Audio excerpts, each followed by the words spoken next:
is the Common Man Podcast with your host, David Redmond.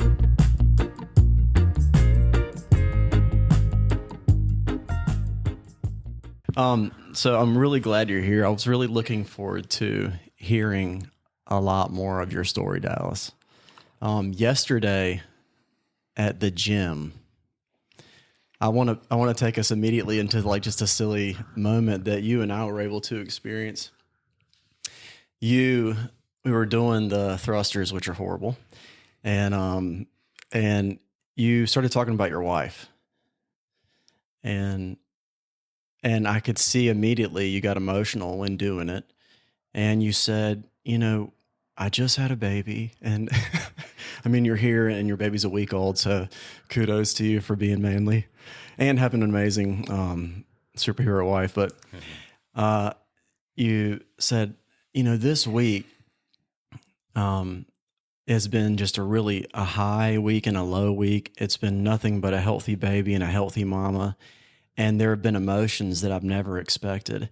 And in the past, I would deal with this week very differently. But it's like I found she and I talking, and I even said to her, tell me your wife's name again. Megan. I said to Megan, like, I've never seen you to be more beautiful. And so when you said that, of course I'm gripped by a man being just comfortable enough and present in the midst of a moment when usually men are overrun, to say the least, overrun, but to be able to look at his wife in the fullness of what feminine beauty is, which is a newborn, and be able to enjoy the beauty that beauty is, and be present to it, Yeah. Not running away from it, not trying to hide from it. So when you said that, I thought about it last night as I knew we were about to meet this morning, and I was going to get to hear more fully your story. Because what was happening in the moment in that gym wasn't something that has always been the case for me in relationship to my wife. And you've expressed hasn't always been the case for you in relationship to your wife, especially when in adverse moments. So give us a snapshot of like those feelings, and and if you wouldn't mind, share with us that. Okay. And then I want to rewind the tape. And I want to rewind the tape to, some of when you were younger, and, when God was first introduced, so on and so forth. So snapshot of Megan, this week, and your heart and its receptivity to her. Yeah, definitely. So I've definitely always loved my wife, and to be honest, I thought it was as deep as I could.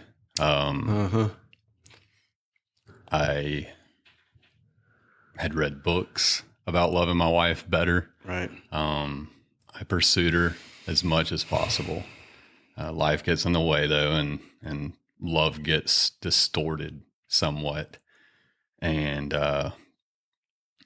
in the delivery room, I just saw the raw version of my wife. And I think it was something to do with how vulnerable she was, like in that moment, because she's basically paralyzed on the table with all the numbing agents and stuff. And again, this was how many days ago? 6 days. Okay, 6 days. Yeah, it's very fresh memory. So she's laying there. We're just looking at each other and not saying much, just trying to get through the moment of what was going on. Yeah. So it was silent. And I had racing thoughts because I'm watching surgery take place, staring at my wife's eyes, trying to give her comfort just through my look. Right. And it was very difficult because of what I was watching. But in that moment, in her vulnerability, I just saw kind of what we said yesterday, but like her as a child. And it was like my heart broke somewhat because I hadn't seen that throughout our marriage. I was always looking at her, who she was in this exact moment. Mm-hmm. And when things would happen, I'm taking it for face value of that interaction. And it's almost like God gave me a glimpse into her soul somewhat Mm-hmm. to see like the beauty inside of her. And I don't know, it was just beautiful. And it's such a tool for me now going forward. Like, I feel like I can recreate that vision of her, when times get tough. I'm trying to think of one like with my own wife that is like that. And it's almost like when you are having the opportunity to sit across from your spouse and they are in a fall apart moment, or are like mostly in a moment that is like fully limited. And those are really miraculous things to be a part of, because usually spouses do the hard work of being the best they can. And a lot of times that turns into like just making it, surviving marriage. Mm-hmm. It's amazing that God would let that moment come in the delivery room. And the way you describe it is always very special. What do you like? Did y'all talk about that moment? Does she remember that moment at all? Yes. Does she remember it? Like, does she like have a? It's very different for her.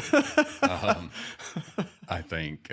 Well, then, okay. So then, what about? You said that she's experiencing this type of kindredness as well. Yeah. Okay. Yeah. So then, like, how would she describe it? And then, So our conversation about that moment that I had personally came the day after the surgery. So we were still in the hospital in the room, recovering, and she's better now. She's off, the crazy meds to where we can hold a conversation. And I was just kind of like still overwhelmed by it to an extent to where it's like, I got to talk about it.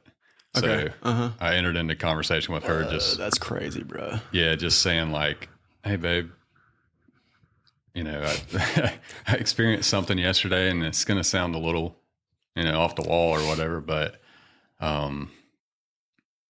I've always loved you. And I had to preface it with that type of thing. Like, I'm not just now loving you. Right.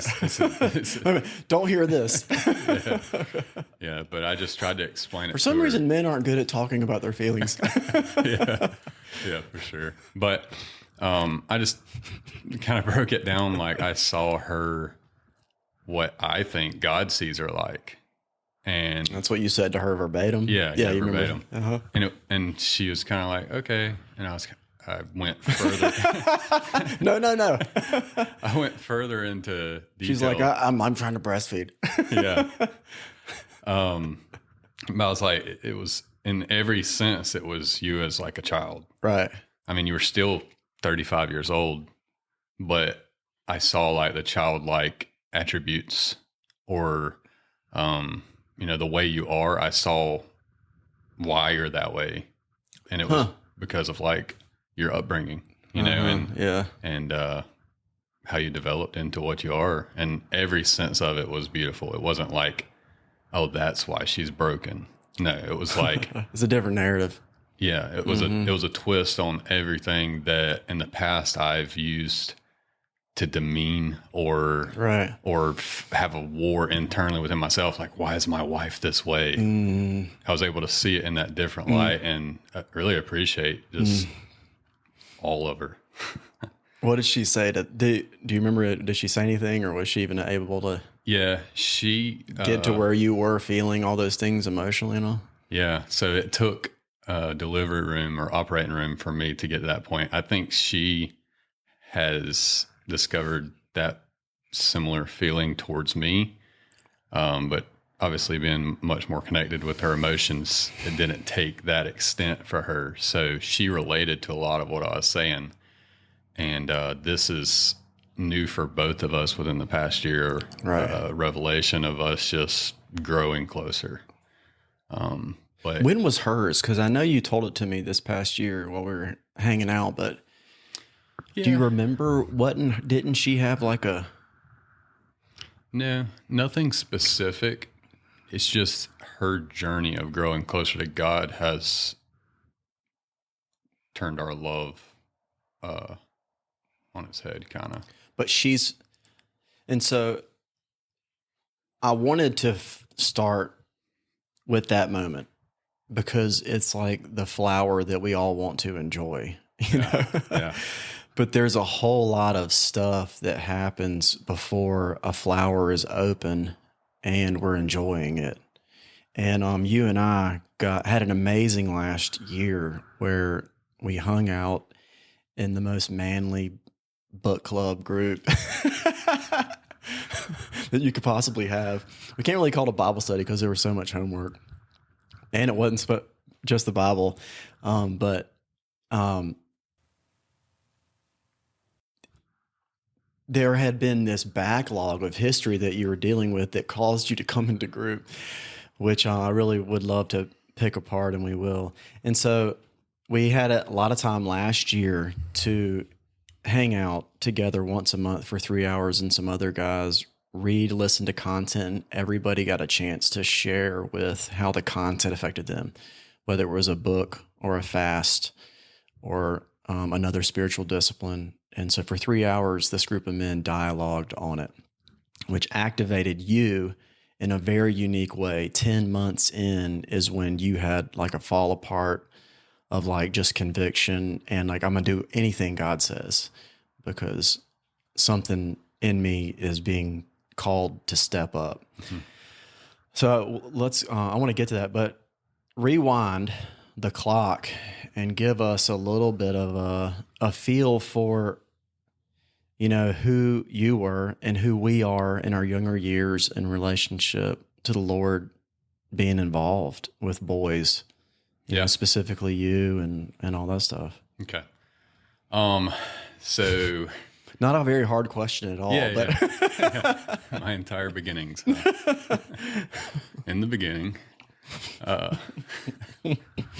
So I was raised by a single mom, basically my entire life. My dad passed away when I was 11.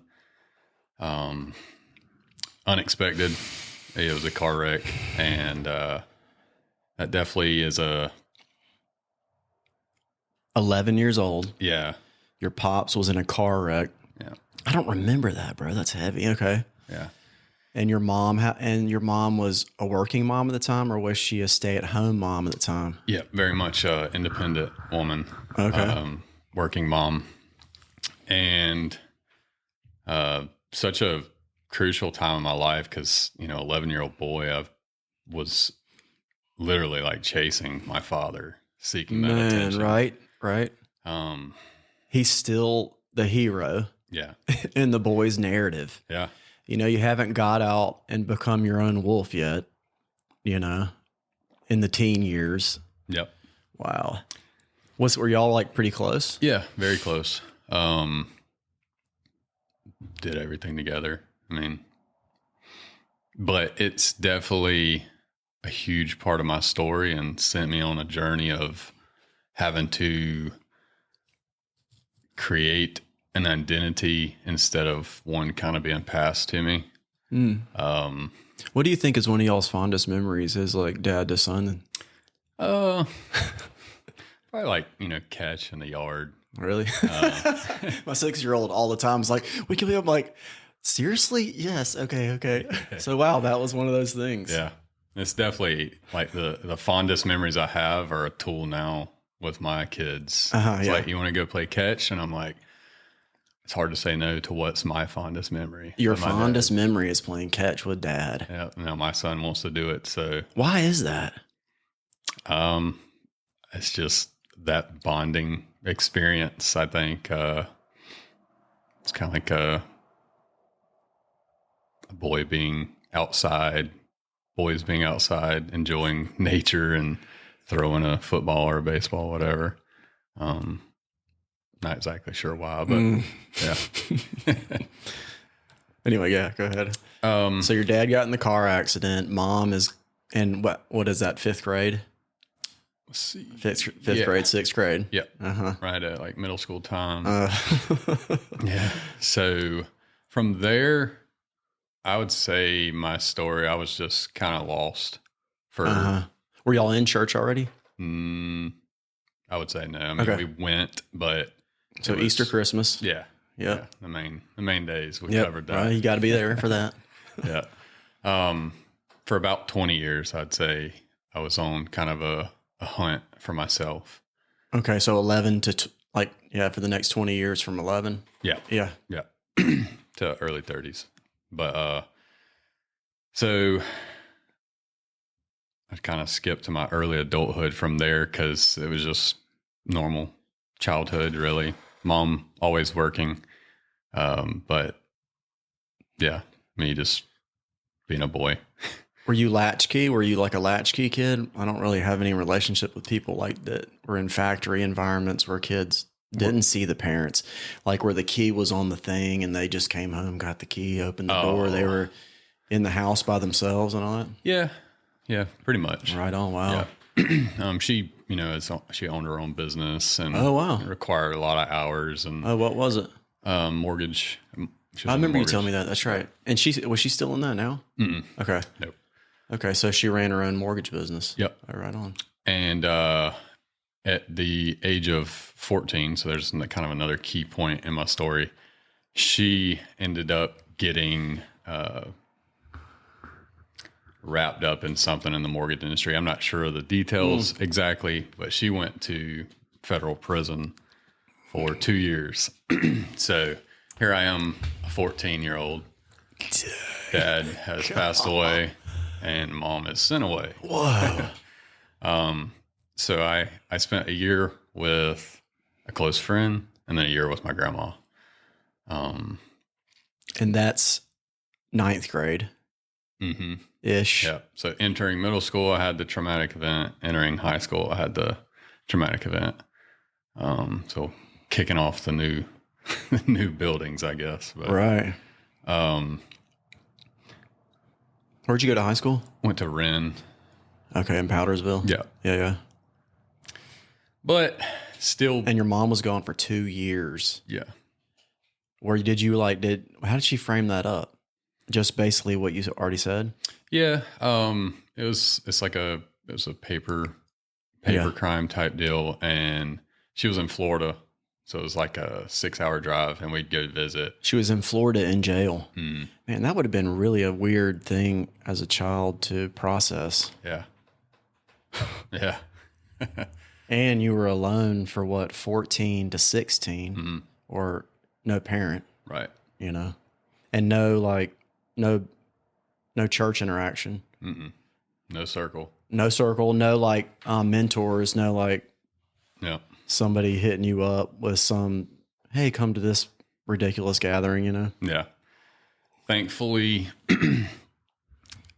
I had a circle of friends myself, so life stayed pretty normal for me. Right. It's like as a young man, I learned really early just to push it aside and keep going. Yeah. And get through it because not only, you have to, but people are counting on you. Your family's, you're the only man in your family now.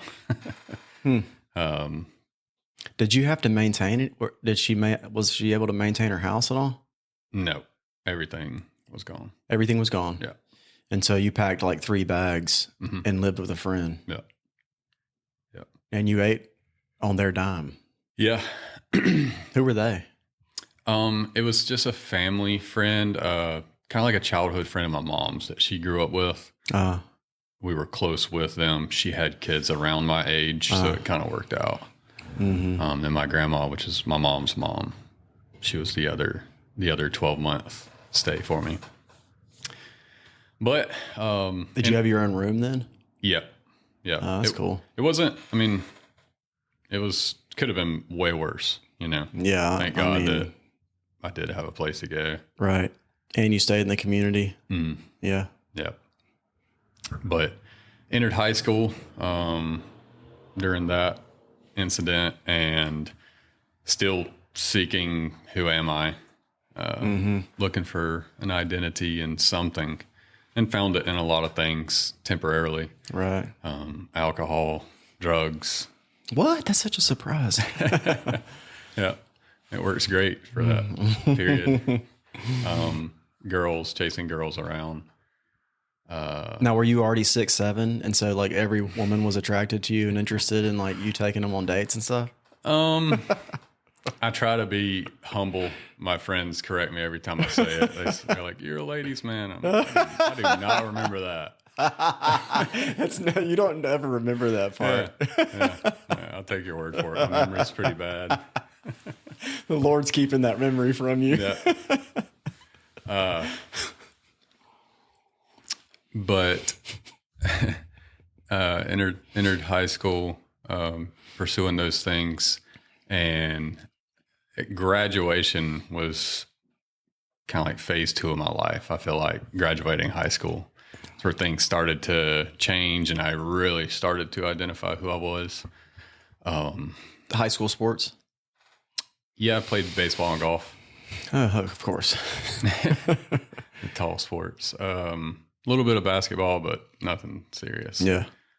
All my friends, that friend circle I had that was my support while mom was gone and kept me afloat. It's time to go to college, and all of them went to college.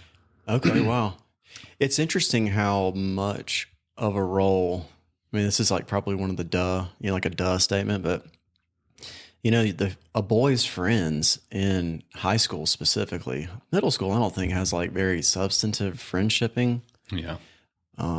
You're just kind of waking up to all of your feelings, and just begin to hide them. Yeah.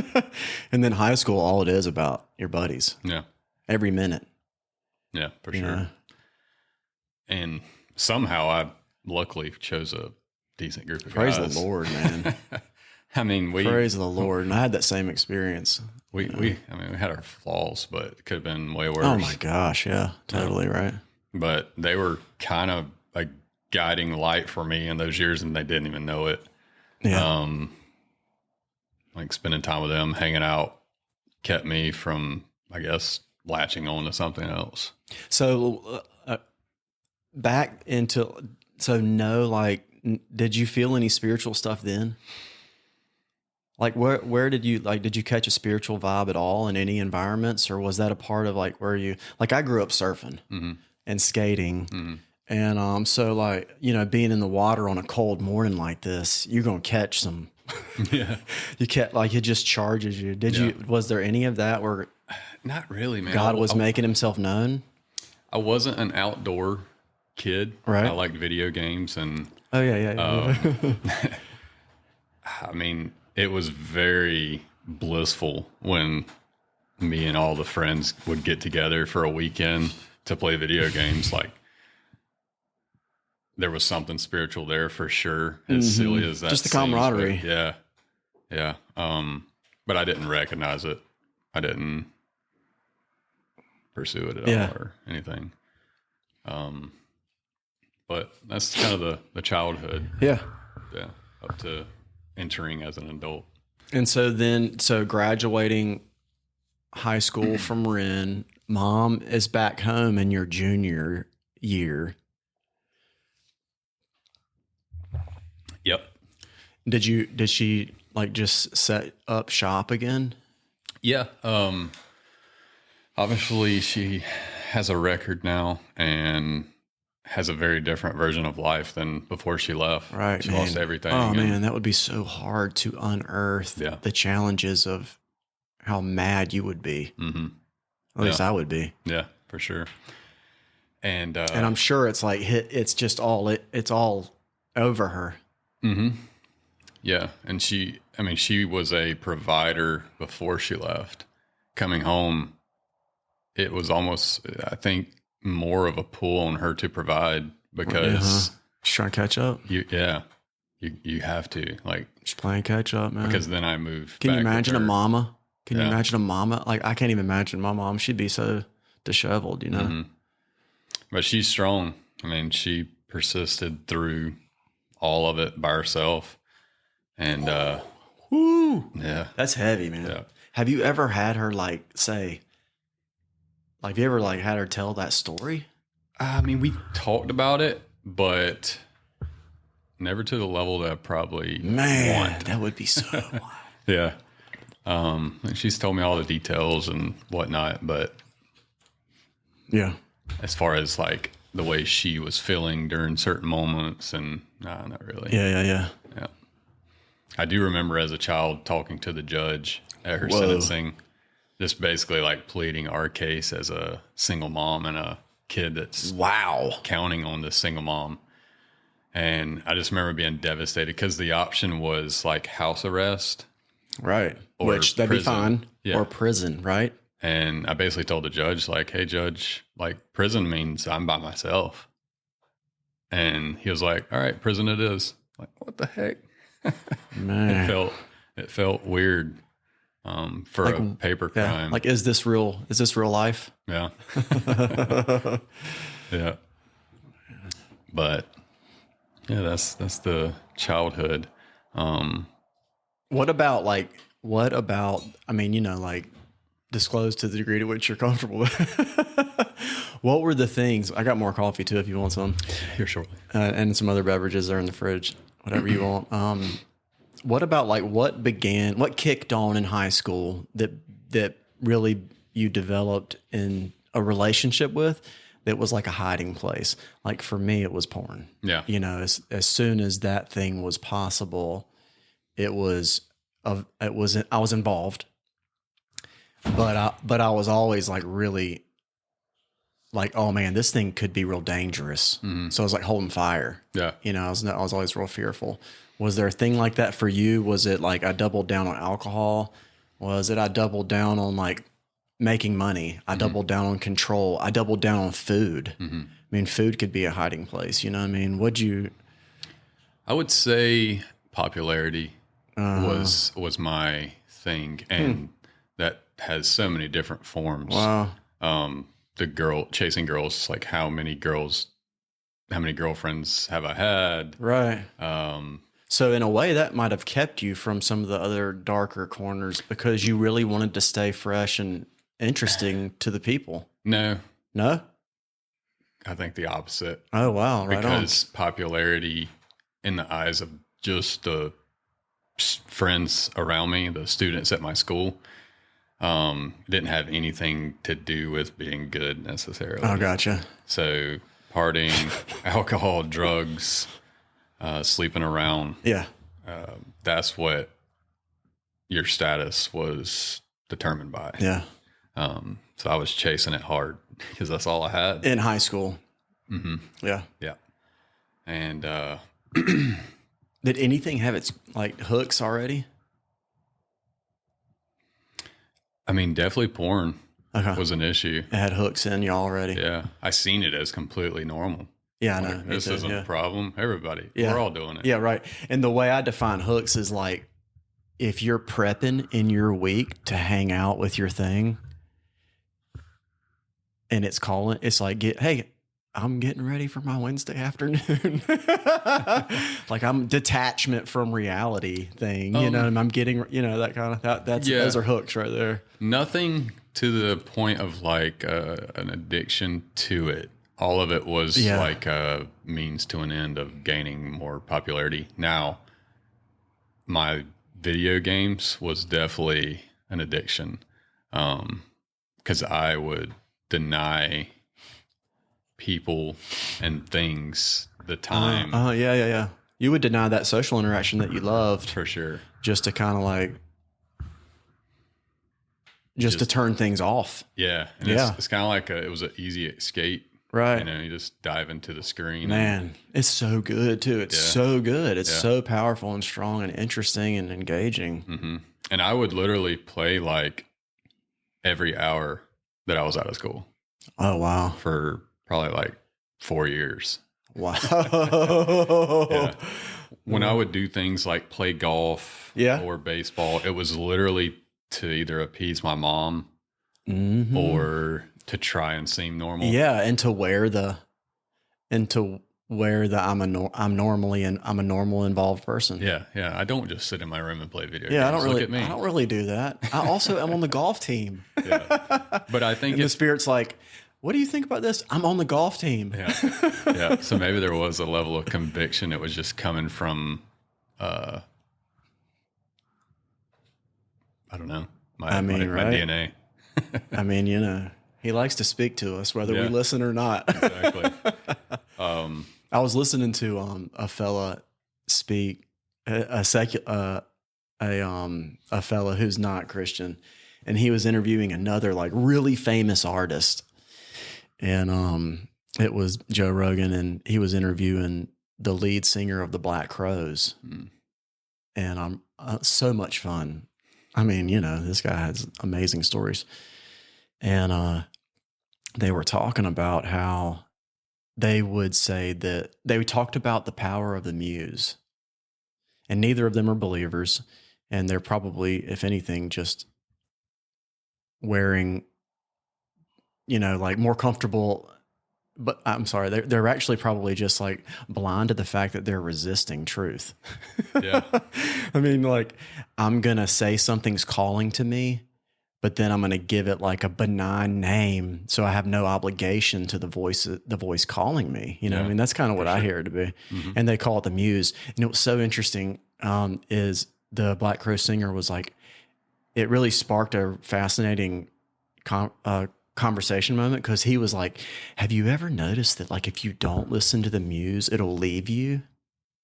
And I was like, oh my gosh, because I'm like leaning in, like they're like, they are like at the edge of accepting a person's involvement versus just I have indigestion in a way that's calling me to write a song, right? You know what I mean? Which is how they want to let themselves be free to believe that, Yeah.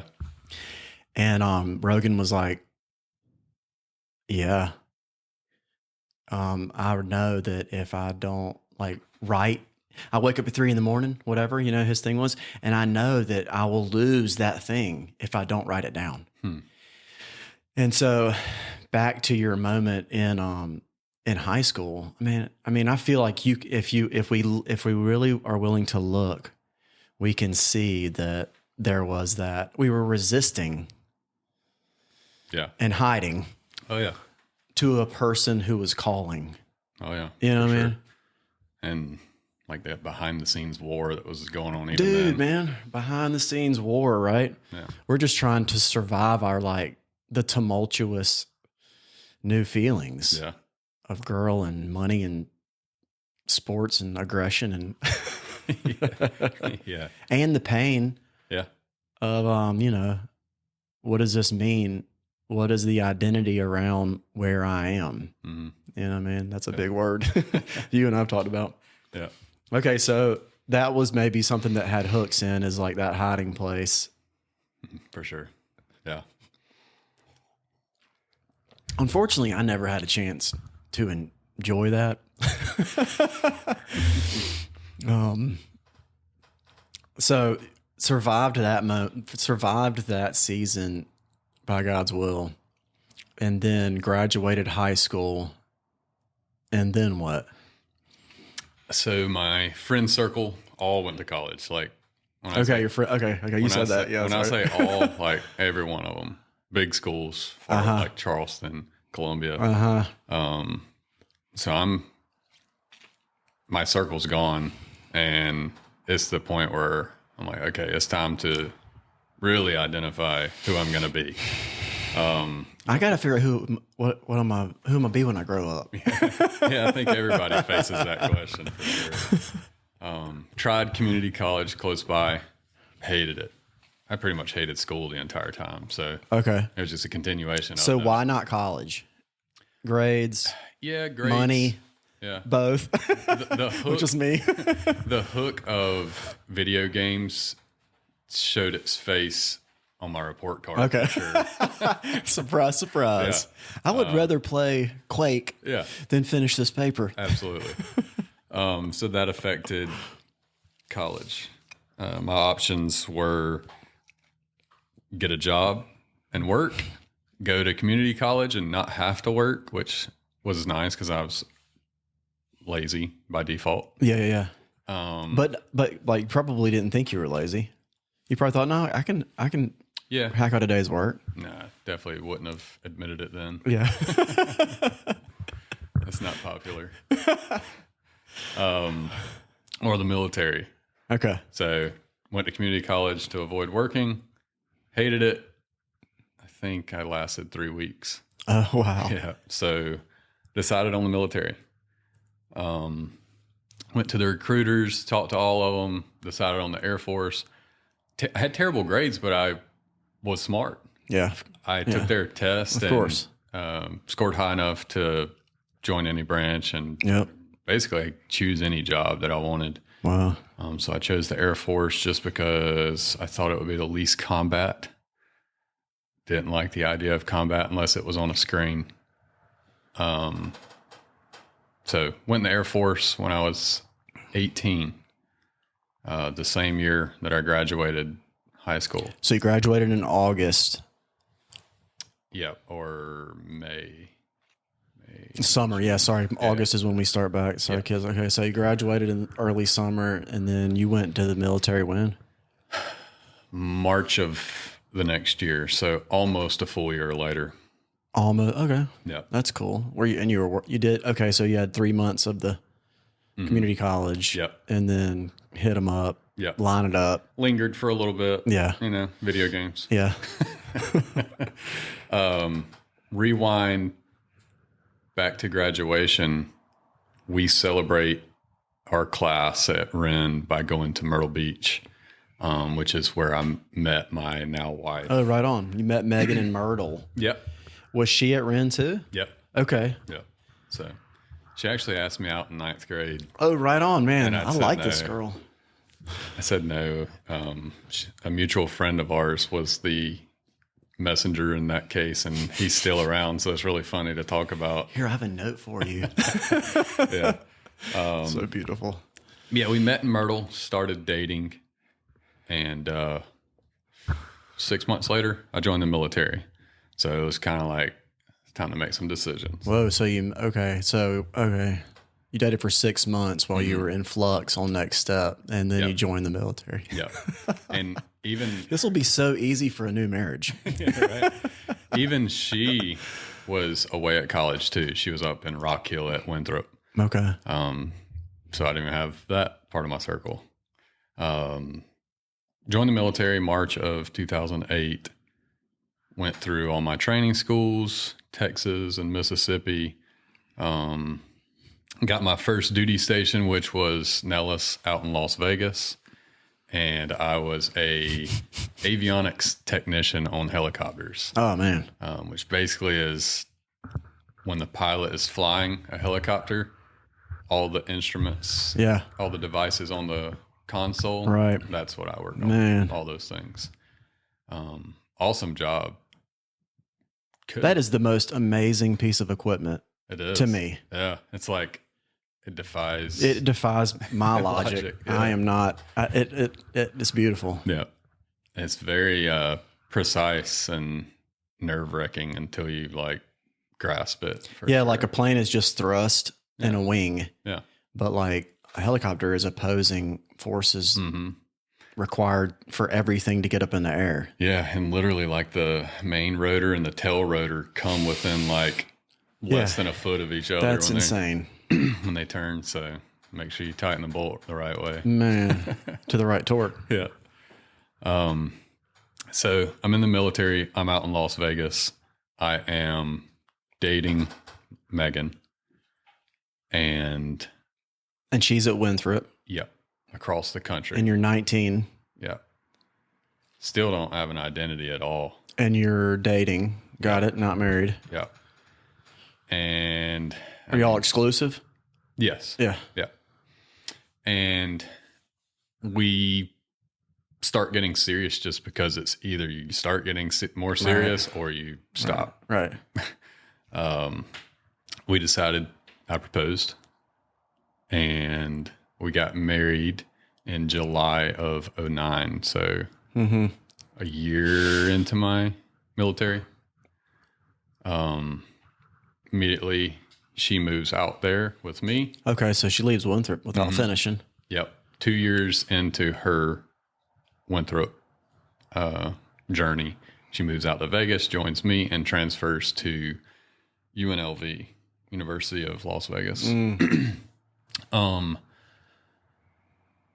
We get a house. I get to move out of the dorms, which was awesome. Upper class. Yeah, the house was made of just cinder blocks. Yeah, so, I've seen them. Even the interior walls were cinder blocks painted. Yeah. It's from like the 50s. Look at this nice center block paint. Yeah, it was awesome. Hey. Lead paint and all. That's all you need. So we start our 2-person family, me and her, out there in Vegas. And so what about her upbringing in the faith? Does she have any? No. Okay, so none. Fun. Okay, Yeah, so newlyweds in Vegas, and she re-enrolls in college to try to get it done, and you're doing your thing. Okay. Yep. Rewind to me being 15 years old.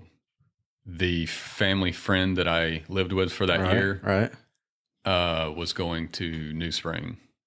Okay. And so the buddy, not the parents, but parents too, but the buddy was involved at New Spring. Yep. And that's when New Spring was at Anderson University. Oh, wow. So I would just go just because. Okay. So some drop in there. Mm-hmm. Okay, cool.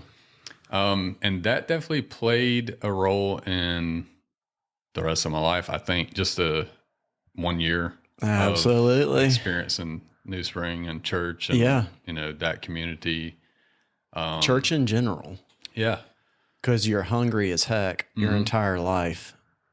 Yeah, still had not accepted Christ. Yeah. But he was a part of my life more than he was before that.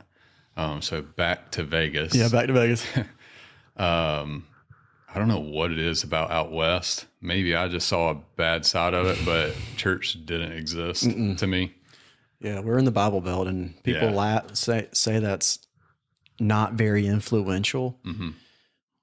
But maybe it is. I think it definitely it definitely is, right? I mean, I was influenced by it here and then moved out there, and I completely, within a few months, completely forgot about church being a thing. Yeah. In the military, we had our chapels that you could go and talk to if you needed some spiritual guidance or something. But it was, in the military, it was almost frowned upon going and talking to them because it's like, oh, this guy's got problems. Yeah, don't be weak, man.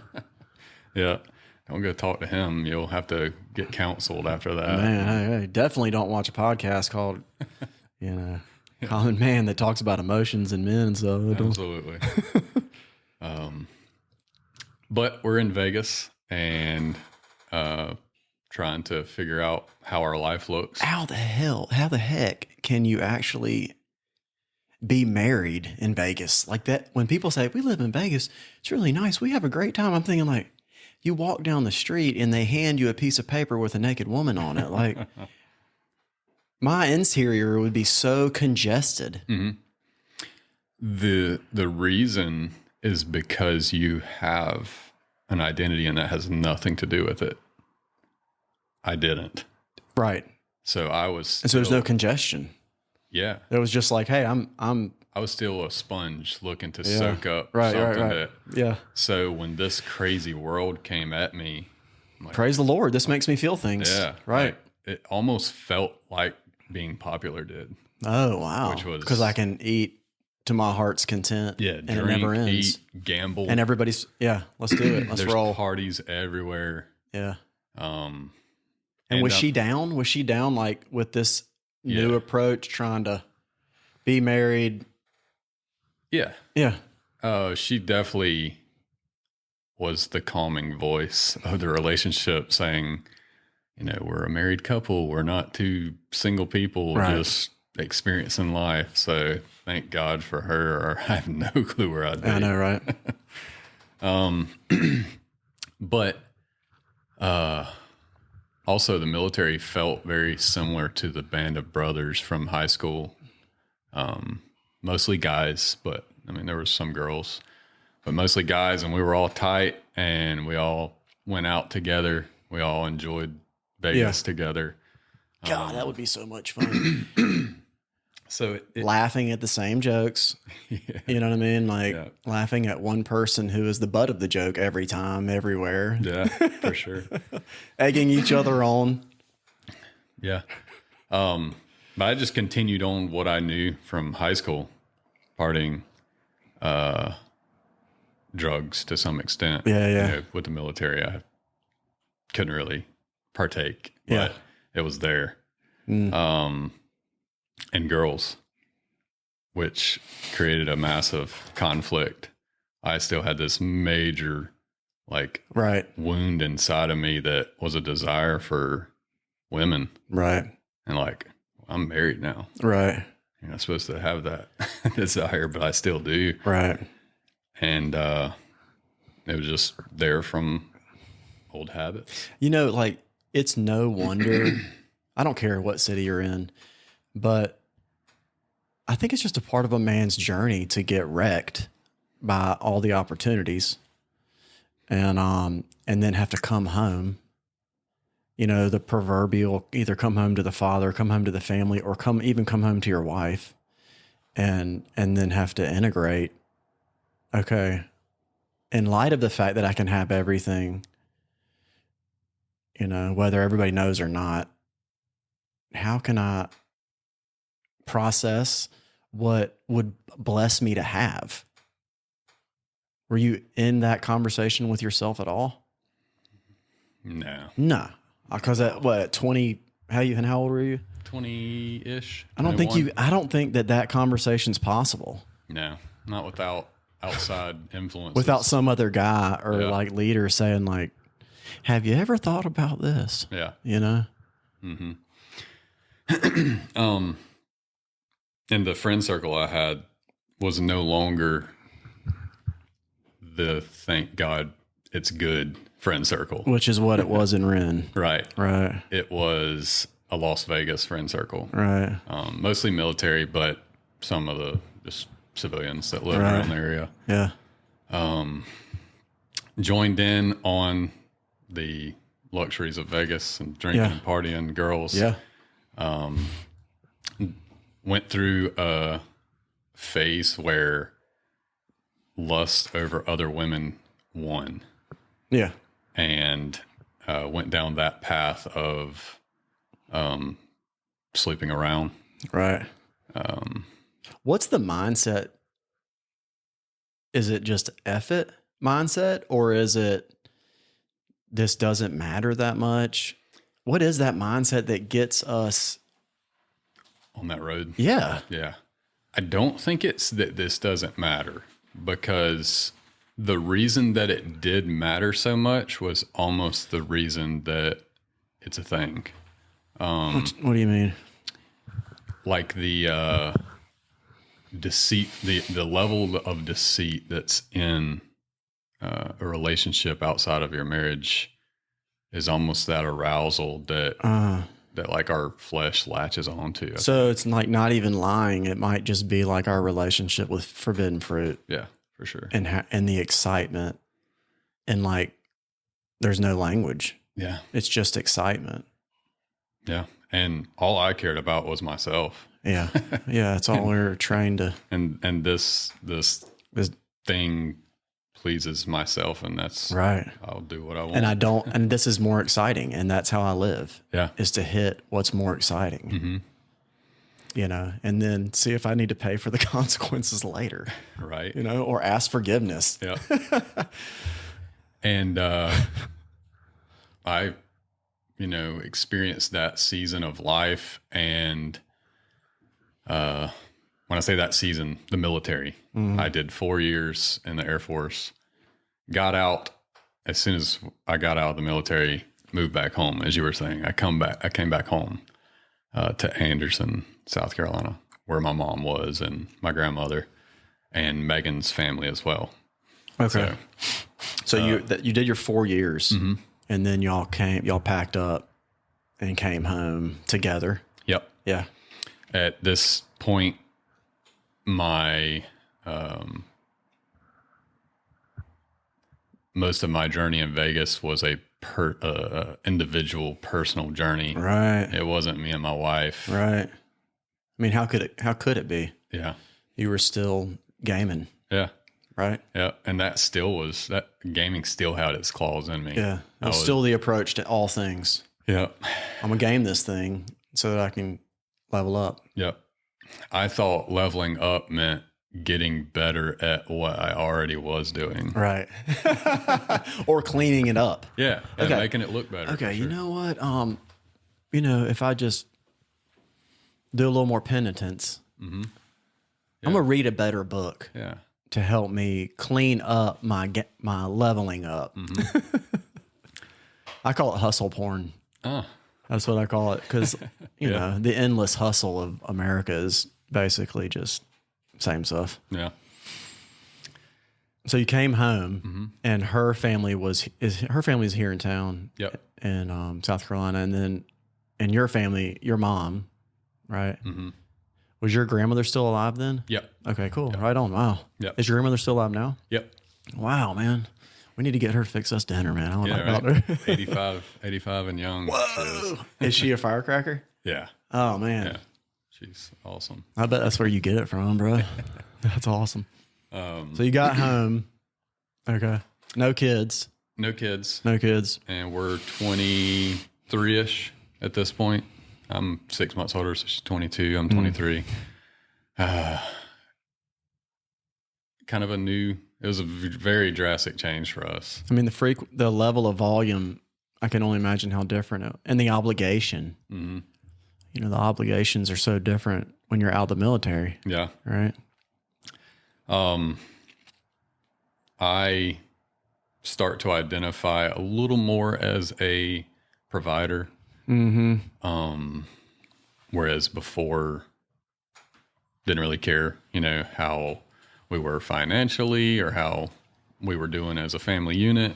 But at this stage, I do think I started to mature, started to realize I needed to make sure that my wife was taken care of. And I went into the entrepreneurship mindset. So first year out of the military, I started a business doing fire and water restoration. Did that for 5 or 6 years. Didn't like it at all, but it paid the bills and it worked. Yeah, right. Worked way too much.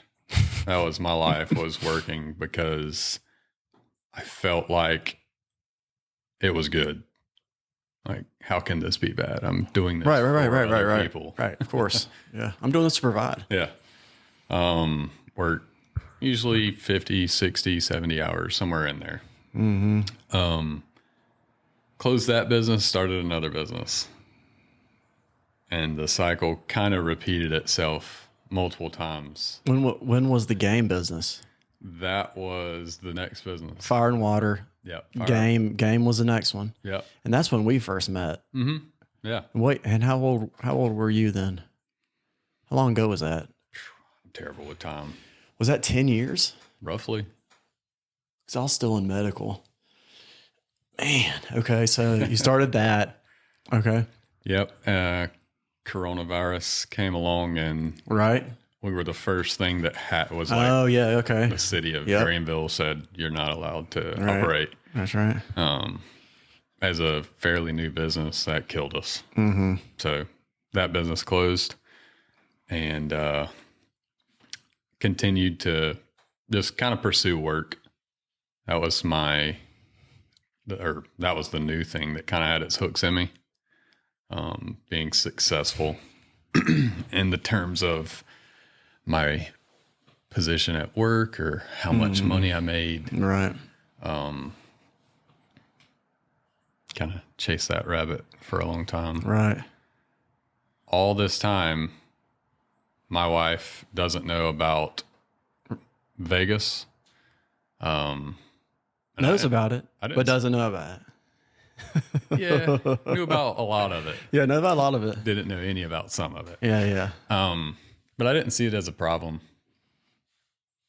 I don't know how I didn't. It was only a problem if she knew.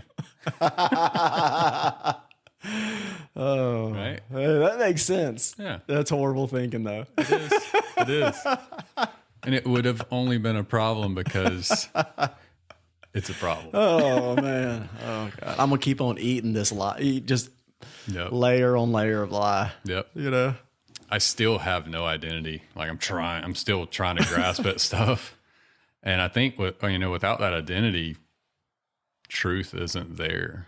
Like, Well, I think you're constantly looking for truths, yeah. tasting and seeing everything. Yep.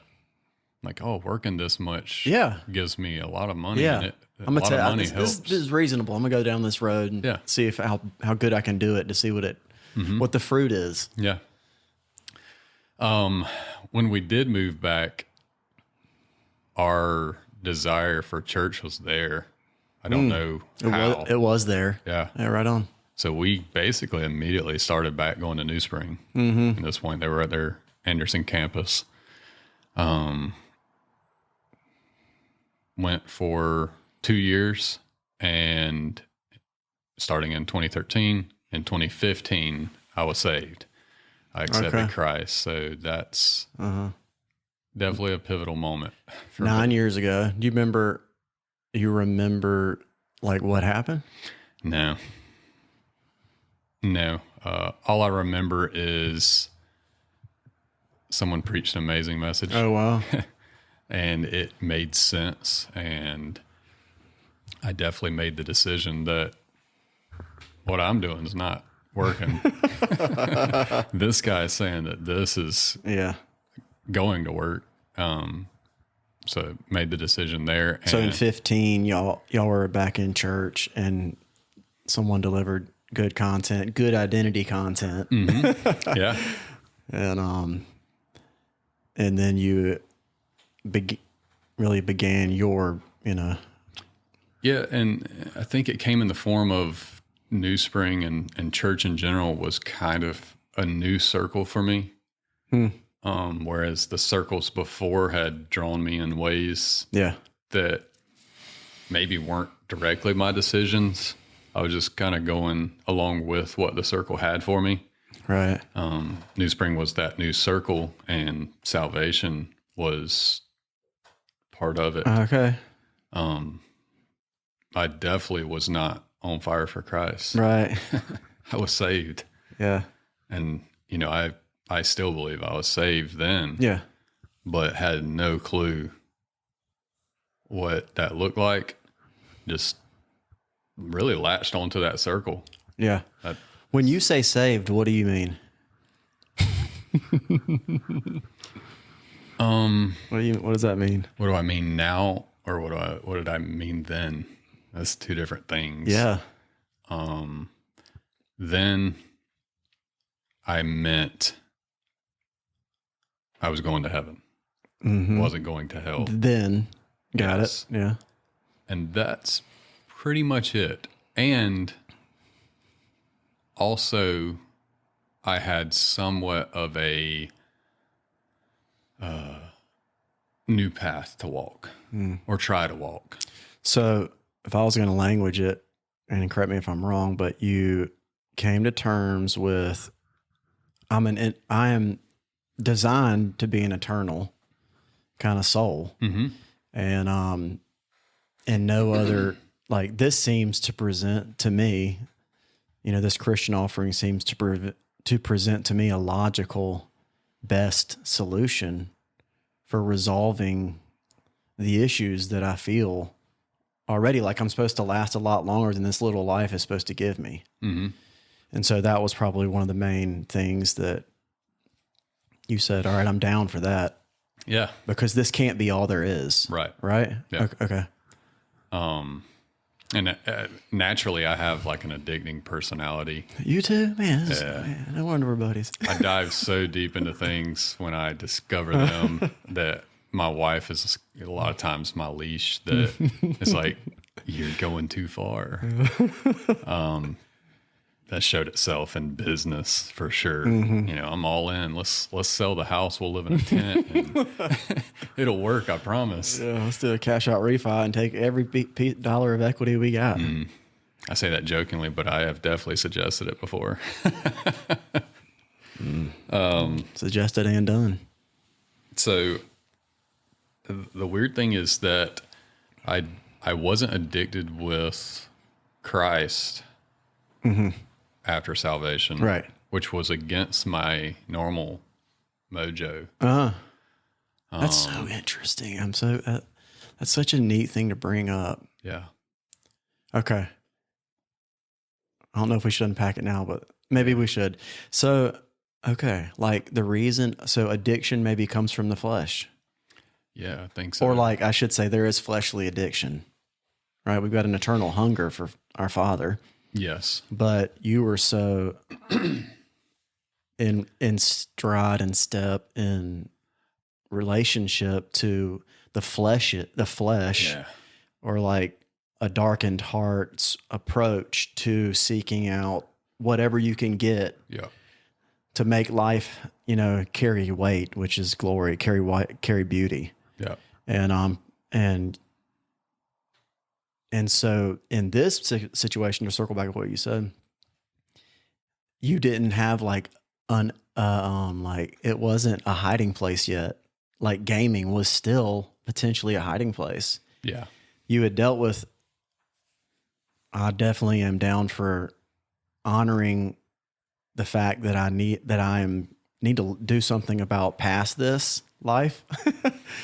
But I'm not as hungry for this thing on the daily as I would be as you were still dealing and kind of getting unenmeshed with all the other ways in which we live.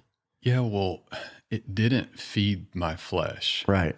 Which is the main all I method. knew. That's all we know. Yeah.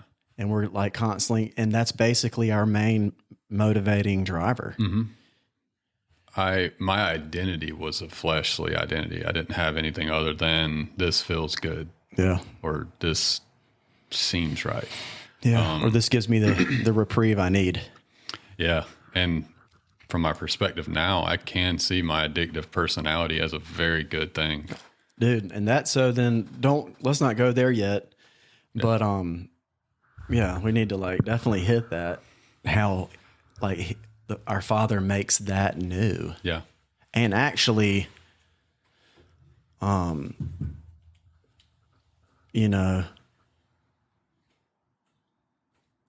it's His in us that under His care is an area that He resides. Mm-hmm. But if we're constantly taking that same appetite unknowingly and putting it into the areas of the world, we're forever in starvation mode. Yeah. Right? Yeah, for sure. We'll hit that. That'd be fun after. Something good to talk about. Yeah. But yeah. Okay, so it hit. But I mean, church is Born again. Yeah. Church is my new circle. I'm a Christian. Yeah. And it definitely changes our life at that point. Right. To what degree, I don't know how much. Some habits started to feel a little more out of place. Porn wasn't in the Bible. Yeah. So it seemed pretty wrong. I'm starting to hear conversations about my utility and going to this false love every time. Yeah. We both got baptized 2 years later. Okay, so together. time passed. Whoa, that'd have been so cool. Do they have it on video? Yeah. That'd be a cool photo. Got photos. You got that photo in the house? Yeah. Oh, man, that's so cool. Same swimming pool at the same time. Oh, man. At like one of the big baptism gatherings? Yeah. Right on. We were coming out of the water at the same time. So it's like in the same pool? Really cool. Oh, wow, that's neat. You know how I describe a lot of our ourself as the character Venom? Like Hardy, I think his name's John Hardy, has that character in him, and I feel like some of that never leaves us. Right. And there's always a conversation between our true us and then that character, that darkened self, you know. But anyway, so yeah, you got baptized, and now it's 2 years after, like, getting back in the flow. Baby yet? Yes. Okay. So y'all had your first child In 15. So he's 10, about to turn 10. So I have this somewhat new identity that I'm trying to walk in, cling to. right. But my old ones still exist. The lust is still there. The addictions are still there. They just look a little different. Right. It's almost like the more I latched on to my church circle, the more I hid them. Not the less they became part of me. Yeah, the closer you got with the people you were going to church with, those things hadn't left you yet, Right. or you didn't quit going to those things for life. Right. You know, they just got more covered, a lot more hidden. Yeah. And I think that's, close to the time that we started interacting a little bit. Okay. Kid Spring. Did we serve together in Kid Spring? Oh, man. And, I kind of latched on to a certain group of kids. I remember that now. Yep. Okay. Fourth graders, Yep. fifth grade, went to Fuse, sixth grade, seventh grade. And I'm just carrying on the same life. Like, nothing's really different about me. Very, very minor things. I am starting to commit a little bit of my time to church activities. Was there like a growing appetite for the Lord or His Word, or going to church, or Yeah. like were you feeling the experience of beauty in anything of the Lord that was kind of hitting you on the daily? Yeah, it's definitely something growing. It wasn't in the right place. It was like my thoughts around it were growing, and like an outside desire was growing, but there was nothing like internally growing to blossom or anything. Yeah. 2 years baptism. There we go. You got baptized at the same time, come out of water at the same time. Yeah. But yet, there's still, the character Venom. He just maybe got a little smaller and a little less toothy, maybe is more discreet in his chatter. But still, and often he has the best suggestion. Maybe more than often. Yeah. And but at the same time, there's a growing, you have now been introduced to what life could be like when the flower of beauty is open. And God's will of a finished flower is to be enjoyed. Yeah. And that's been put in your heart, Yeah. at salvation. Yep. And then 2 years after, I'm gonna live my life visible to the community by being baptized as an expression. Yep.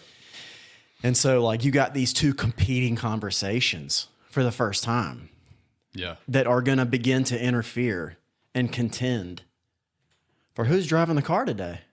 Yeah. For sure. Who's driving my hand? Wait, is Venom going? Is this character going to have? Is this? And it starts to touch more things. Yep. How many coffees am I going to drink? Well, I don't know. Like, it feels pretty good.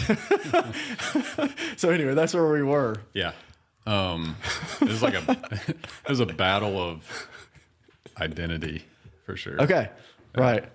I said before that I had no identity. I did. Oh yeah. Oh yeah. just- I mean, that's a good lie, Yeah. right? I'm not going to claim this identity that I'm living, and I'm actually going to say I don't have one. Right. But oh man, we do. Yeah. All right. For sure. See, I have that competing life. Two sides. And What would a day be? So, what business were you in now after baptism? So this would be the very beginning of the gaming business. Okay, beginning of gaming business, and COVID hadn't hit yet. Right. Okay. We were 2 years prior to COVID at that point. All right. So I'm gaming business, and I'm also full time at another place of work, doing like millwork for hotels. Oh man, I don't remember that, bro. Yeah, it was Man, you were working, you were doing you were living a man's life of like, I'm gonna figure this out if it kills me. 100%. I'm gonna start my own. Yep. I'm gonna use money wisely. I mean, like you were being raised up in, into the shoes that you wear now, And almost, which is commendable and beautiful. yeah, there was a lot of good Yeah, about it. amen. It's just there was still competing forces twisting it, Yeah, but it was good in a lot of ways. I worked a lot of 20-hour days yeah, right. for 2 years. Amen, right. Like then And- you can't get home and game, Yeah, right? exactly. So I replaced one thing with Which another maybe thing. is a It was little bit better. Yeah, exactly. My wife still wanted to see me. Yeah, I still, and still didn't right, very much of the time. But I definitely used my new walk as a Christian to empower myself towards being a better version. Yes. And that was, in a sense, because like I'll do whatever I have to do to make sure that my family's provided for. I have a young son at this point, and I'm not going to live paycheck to paycheck. Amen. I'm not going to Come on. be weak. Yeah. I'm going to work so hard that I'll fix this. One of the things that I've thought about a lot as you and I have dialogued and hung out the past year is a moniker, a slogan, whatever, that an investment teacher gave me when I was in my 20s. And it was that life is in the fight. And when I first said that, I was like, what? Like it ran into all of my other sensibilities that life is in the rest, or life is in the vacation, or life is in like what I'm really trying to get to do is to be in a restful state. But he was saying life is in the fight. And and he was a dude, and so he was speaking from his own, That's good. the enjoyment of like being present, as there are competing forces, as there are like things calling me to comfort versus things calling me to work hard, and that's where you were. And you were like, you had just like, it's like almost like you described to me, like you had just started to taste and see that was good. Yes. Yep. And I mean, it just took time to shape it the correct way. Yeah. Still is being shaped. I mean, amen. But C.S. Lewis, I think, says a quote similar to what you just said. I don't know it exactly, but it's something along the lines of, I'm going to do my best to where hopefully at some point I reach some state of rest. He kind of states that as like a lot of our goals. Google that, Brandon. See if we can pull that up. Yeah, go ahead. But yeah, it's like the fight of life is not worth living for, essentially, is what he's saying. Or that's the mind of a lot of men. Ah, okay. And Got it. Hopefully that one day that reward of Right. rest I'm going to get to stop fighting. or Amen. vacation or Right. something Right. will come and it'll all be worth it. Right. And Yeah. he uses it to point to Yeah. the fight is beautiful. it's where life is. Yep. Um, What do you think was kind of the initial pruning that the Lord began to do? And I use that language, and it can be confusing, but like as we began, once we believe Jesus is who he says he is, the dude beat death. So he offers us some hope about that for ourselves. And then you get started walking, listening to him deliberately, and him speaking to you deliberately. He's been doing it all along. The Lord has been speaking to us all along. But then he begins to like call out things that are lesser versions of enjoyment. And I call that pruning. So like I got a big old rose bush at my house, and I swear it was put in probably when the house was built. And we live in a teeny little rancher built in the 70s, you know, and there's a rose bush, a white rose bush. And, you know, I still don't know how to prune it. Right. I've made the mistake of pruning it down too far, and it killed areas of it. And I really do feel like our Father is in that same business. But I think the world would suggest, the secular environment would suggest the easy, people that aren't clear on God's voice would suggest, no, that's religion. That's the path you go. You got to prune all that down and just be religious. Well, the religious killed Jesus. Okay. So we're not trying to be religious, actually. We're trying to look like Jesus, enjoy the relationship with God, and live like Jesus. And so stuff happens when we begin to get in relationship with brothers, when we begin to get in relationship with his word, when we begin to get in relationship with a church, when we begin to get a relationship with anyone that loves the Lord, is his spirit in us speaks to things that we need to get rid of, that are less additive in the overall pleasures of how he designed us to enjoy, right? Yeah. So sorry to unpack all that, but I wanted to make sure everybody was on the same page. Yeah. So what did he begin to cut off, or like want to cut off, that you were resistant to, or whatever? I think he like worked a different way through me. It wasn't, and maybe just the way I look at it is different. I think he went straight to the source of all of the problems, and that's me trying to identify myself. Like, this is what I am, and these are the things that make up me. Okay. He, I think, started immediately working on changing the identity, and allowed that change to kind of affect the branches. That's right. Of me. So my therapist would say he went to the root. Yeah. He started with the root, and to clarify on what identity is, so that respectively the tree could grow from a healthier root. The person could grow from a healthier understanding of who they are at their core. Yeah. Yeah. So, okay. And like, God knows me. My addictive personality was by design. It's not a surprise when we stumble. Yeah. To a loving Father. Yep.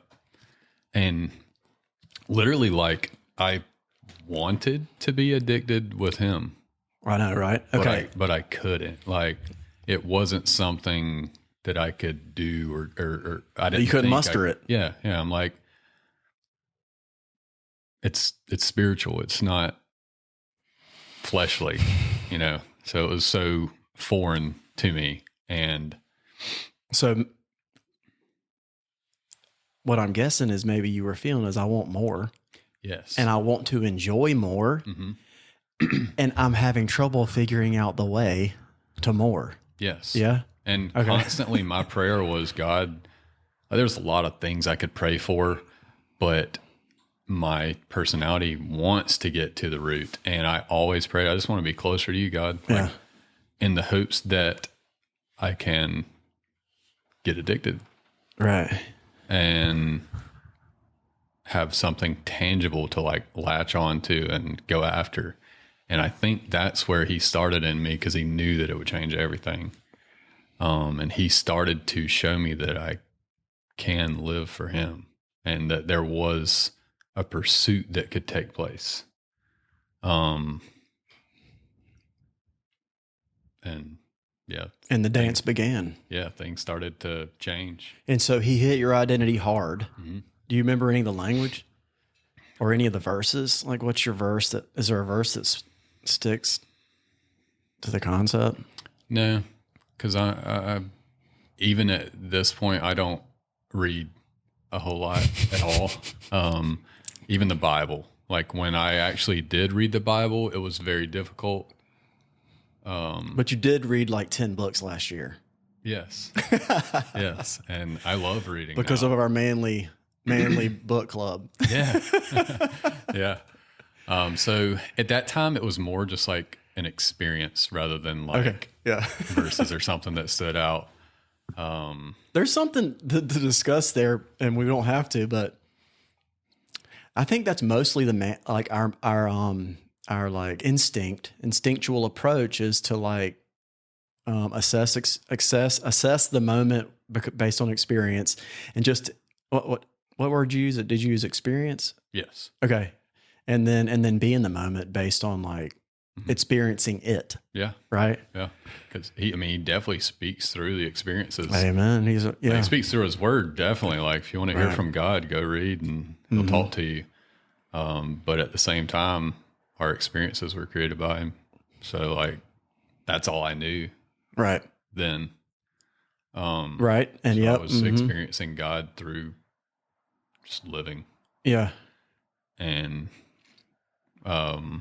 he started to cut off some branches. I mean, the hooks that were in me from childhood and young adulthood, the addictions to gaming, started to feel like there was less room for them. If I'm pursuing a small group at church, it's like I could, pursue these guys that, need a leader. Yeah. Or I could pursue my old desire, and slowly those desires just begin to shift a little, until really I started to like not want anything to do with certain things. Why did you start serving at church? I mean, you're a grown man. Don't you have more important things to do than take care of like boys that aren't your own, Yeah. I don't think I wanted to. Confession. Yeah. I don't think I wanted Hey, but that's okay. Yeah. That's okay. And maybe some sort of my past. So of that wanting to be popular in some sense was like, hey, go lead this group and maybe you'll be seen more. So I really want to get involved in the community. I can go and serve the community to get involved in the community. Mm-hmm. Right. Yeah. And this is a layup for me to interact with people that I probably am very similar to. Yeah. Fourth grade boys. For sure. I just served in the same group. So, And it was just a call. It was another way God was like calling me, because I was very much an introvert. Still am, I think. But it's a calling out of that space. Like, hey, let's not, don't keep to yourself. Like there's more out there for you. So that was like a baby step into that. Which is very different than your approach in high school. Yeah. Yes. Right. I'm gonna run to that, right, for safety or whatever. Yeah. And as we grow, as we mature in him, okay, you're off milk. I'm gonna have you go over here and like begin the process. I'm gonna call you into something more beautiful. Mm-hmm. Yeah. Yeah, for sure. Multiple times, my life started to shape in certain ways, and I'm being guided down certain paths, either by God sometimes or by my flesh sometimes. Still a struggle. Amen. And then I guess that brings us to the point of me and you. Yeah. I mean, you pursued me for some reason, that I'll never know. And I looked at it as... What do you remember me telling you about, like me, like saying, yo, what's up? What do you remember? Because you asked me before, like, why did you ask me to hang out or why, whatever? Do you remember what I said? Yeah, well, not specifically, but overall, my thoughts around like our early days were this guy introduced himself to me in greater detail than I think anyone has ever introduced themselves. And it was like a little more intimate than I had experienced. So to me, it felt wrong. Uh-huh. And I'm like, that's awesome. I don't want that kind of friendship. Yeah. Like, he's definitely wanting more. Yeah. I was just wanting your name so that I can shake your hand as I walk by and say, "Hey, Dave." "Hey, David, nice to see you." But I could tell that there was more, and it made me question, like, have I met this dude before? Or, does he know me from somewhere else? Did we had more of the formal introduction when we crossed paths from the gaming or post, because we served together, and then time passed, and then we ran across each other in the church again and talked about business creation and the gaming stuff. Yeah. And that was a year in between. And then another year passed, maybe. Yeah. And then we began to I like to language it by saying, the Lord put you rhythmically, but inconsistently, like in my path. Yeah. And certain people, he does that. And I'm like, all right, nothing's by chance. Yeah. It for sure seemed intentional. And did you notice it too? yeah. Yeah. Okay.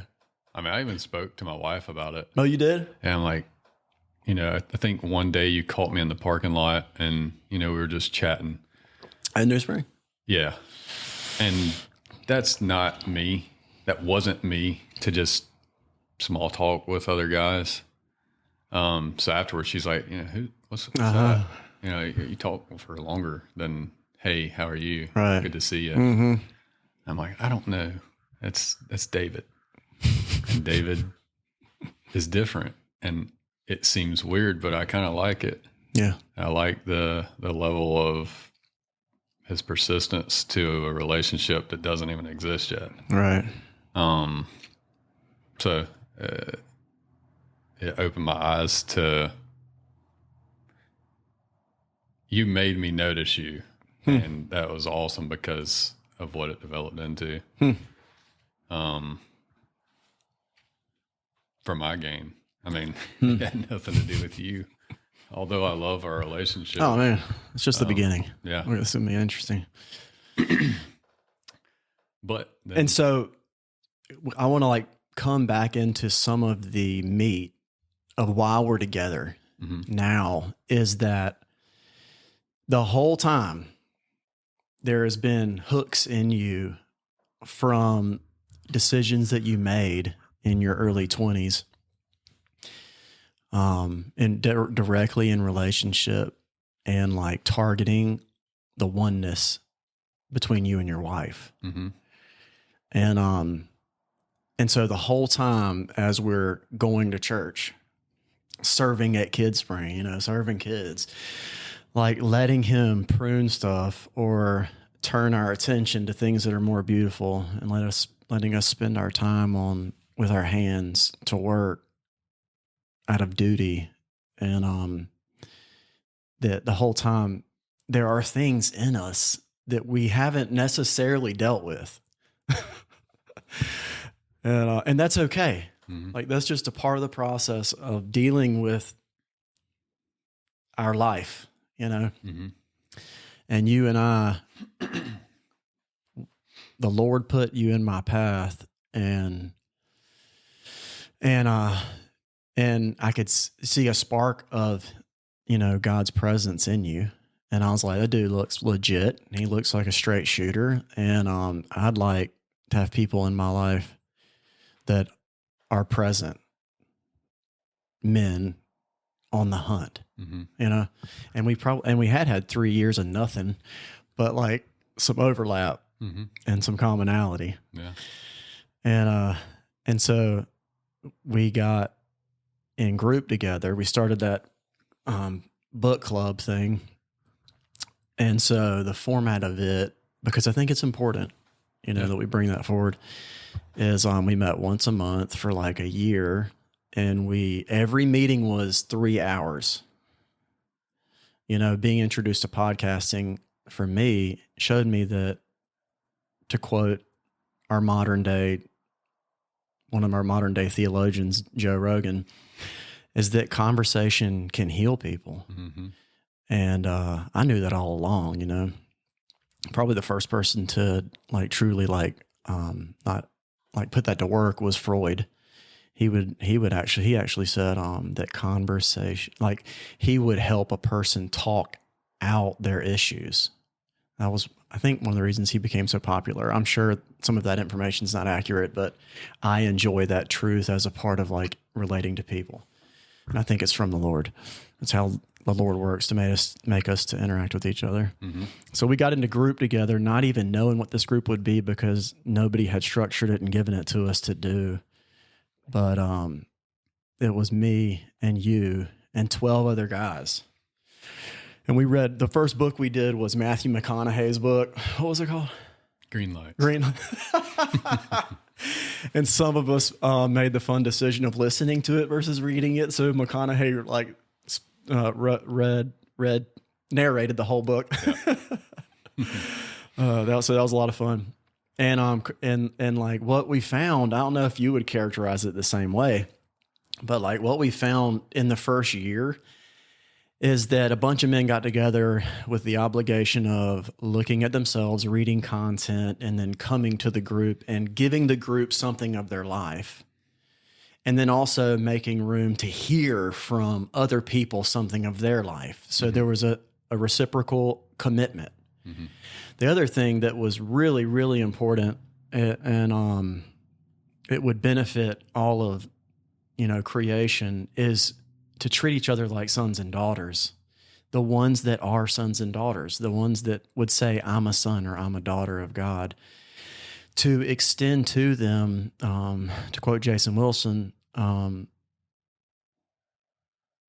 extend to them an attitude of, I'm going to expect the best. Mm-hmm. I was so glad when he first told me that. It helped me see that I wasn't. Yeah. And so what we did in group is I obligated all men, hey, don't do this group if you ain't going to do the homework, because this group isn't for you. And that's cool. No big deal. Yeah. Also, when you come, don't be thinking about whether or not this is your people. Because if this is your brother, if he says he's a son and you say you're a son, that makes y'all brothers. So that means you're going to trust each other. You're going to trust each other with your story, but you're also going to hush and you're going to let other men speak for 2 hours and 50 minutes as well. Mm-hmm. And they're going to get to trust you. And at the end of those at the end of that first year, I think there was this common sigh of relief that I'm not alone. Right. Mm-hmm. Our church, and often churches will say no ordinary family, but I would say most of the congregates don't really feel like it's their family. Right. And often they're walking in with a looming historical pain point that there's very little opportunity to get that out in conversation with a trusted person in the body. Yeah. You know what I'm saying? Yeah, exactly. Does all that make sense? 100%. So, we got to do that together, and none of this chat today is going to be about the things I shared. But it's going to be mostly about what Dallas shared, about what you shared. And so we did this, we started this journey together, and we did a couple overnights. We ate before every conversation, mm-hmm. right? And one of our guys cooked for us most of the time. and all of a sudden what showed up is that we were all so very similar. Mm-hmm. Yeah. And so how did that start to happen for you? And then what did it finally bring you to? Yeah. So for starters, joining a book club when you don't read books is kind of a crazy thing. But the persistence from you drew me. It was me latching to my circle again. You became in the circle enough to where I felt comfortable trusting you that it was a good thing. Well, and I remember walking up to you and being like, "Yo, hey, what do you think about this?" And well, definitely got to talk about what yours was, but because yours was a really fun suggestion. But I remember you saying like, I was like, "Hey, I'm thinking about doing this, whatever," and you said, "I don't read," and I was like, "Okay." Yeah, sorry, you got the Wait a minute. You got the wrong guy. Maybe the Lord isn't putting us together, but then it was like, okay, well, what do you do? Mm-hmm. Yeah, and that conversation, I was like, spiritually, I fast, right? Like, yes, I enjoy fasting. Yeah, so like I was like real time thinking like I don't want to lose the opportunity to connect with this guy and get to know him. Mm-hmm. But also, like I said, what's God been doing in your life? How's God been speaking to you? And that's when you said, I've been fasting. And so, like, yeah, and you asked. That hit you fresh, and you shared it fresh. And what is that? Yeah, I mean, you asked kind of like what was my take on fasting and like, what did it mean to me? And I was like, are you crazy? Why would you do that? Honestly, don't know if I had really thought about what it meant to me before explaining it to you as deep as I should have maybe thought about it. But I just shared that it was a opportunity to really just like connect with God and to hear from him in a different way. Also shared like the physical benefits that I enjoyed from fasting, the healing that takes place. Autophagy. Yeah. We chased that rabbit. Yep. Yeah, we chased that hard. Yep. And, through me sharing the fasting journey that I had kind of been on that year. Mm-hmm. And so what was it? What was it? I honestly don't remember. What was the journey? I don't know. Like, how were you dabbling in it? What was the technique? And it was part of God using my addictive personality to dive deeper as a Christian. I had been hearing about fasting for years. Mm-hmm. A lot of people in the Bible fasted. Jesus fasted. And what is this fasting about? Right. And it honestly seems like maybe it's too hardcore for today's society. Yeah. But to me, that was the challenge. It's like, wait, this is a way I can latch on to this a little bit harder. Did you feel like God was calling you that? Yeah, definitely. Because like I don't want to pursue not eating myself. Yeah, right. I love food. Yeah. Sometimes probably a little too much. But yeah, definitely a call or a challenge from God to say, hey, because I'm still at this point praying, God, I want to draw closer to you. So my consistent prayer over a few years was just to draw closer. Yeah. And I don't know if it was through reading or through hearing a message, a sermon, but fasting was kind of my next step on that journey. So you'd been in it for a year? No, I would just... And what was your weekly deal? It wasn't a consistent thing. Okay. It was more, hey, it's a new month. Let's attempt a no food fast for 48 hours. Okay, no food fast. Yep. Just water. Yep. For 48 hours. Mm-hmm. Okay. And this was when you were serving or not serving. You had a kid. You were a business owner. Yeah, I'm still in the... And the goal was to activate yourself in a refreshed way because it was a spiritual practice that you saw from the people in the Bible. Mm-hmm. Okay. Yep. But it was nobody was saying, hey, do this. Yeah, no. Like nobody in you even knew. Did your wife know? No. Okay, so like fun. Like she discovered after I had started. Yeah. Because she's like, hey, where are we eating? And I'm like, I'm not eating. She's like, why are you not? Are you sick? I'm like, no, I'm just fasting. What? What are you doing? Yeah. I mean, the Bible mentions like not to talk about it, not to boast about it and stuff like that. It's difficult for the people that are so close to you. Like they're going to find out that, you're fasting. And not only that, but I think an important thing to highlight, it wasn't prompted. It was prompted by something. Someone was inviting you to interact with you on his terms. No other person was like involved in the dialogue. Right. Going back to like the conversation with the Black Crows, like what's the muse? If you feel safer saying the muse, say the muse. Yeah. Well, how was the muse? The muse was prompting you. God, I would say as a son, he was prompting you. Yeah. Like through my design, Yeah. It was my personality wanting more of what I was into at that time. And there were physical blessing. Yeah. Right. There was physical blessing with autophagy. There was emotional blessing with how emotionally attached to food am I? Absolutely. There was spiritual blessing by what do I do when I'm hungry? Well, he speaks to that repletely in the Bible about how to go to him. If you're hungry, come to me, I'll feed you. Yeah. I have the bread of life. The Bible is the bread. Jesus was the bread. I mean, like. Yeah. And it's a really good test of our own belief. Fasting is. Because when put to the test, you'll see how much you do believe in something. And when you're literally starving, the easy fix is to eat food. Yeah. To go to something to resolve this environmental stress.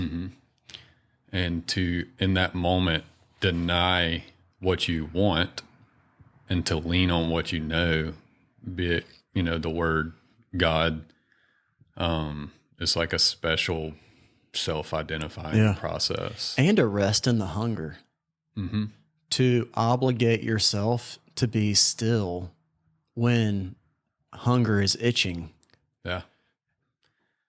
And listen. That's a great analogy because, hunger can be so many different things. Anything, bro. Like you're going to be pulled towards a lot of things. Anything. To be able to know that you have the power to deny what's pulling at you. And you don't know that until you begin to engage the muse, until you begin to engage God, because he's inviting you to a more beautiful next step. Yeah. I think there's a reason that like Navy SEALs test the way they do. Absolutely. So that they know they have it in them to do what they may need to do. That's right. And so when it comes to being tested by God, most people will say like, that's garbage. That's not love. Right. But if you said that a Navy SEAL being tested isn't love or whatever, isn't beneficial, it's not good. You'd be stupid. Right. Right. Yeah. You would say like, a Navy SEAL's going into battle. Dude, you just need to coast. Yeah. What you need to do is bracket out and do nothing. And like, you know what? You don't even need to double check your guns. Yeah. Don't do any squats leading up to what's it called when you go to war? Deployment. Don't worry about training the body. Yeah. Don't worry about focusing the mind. But like, that's obscene. Yeah.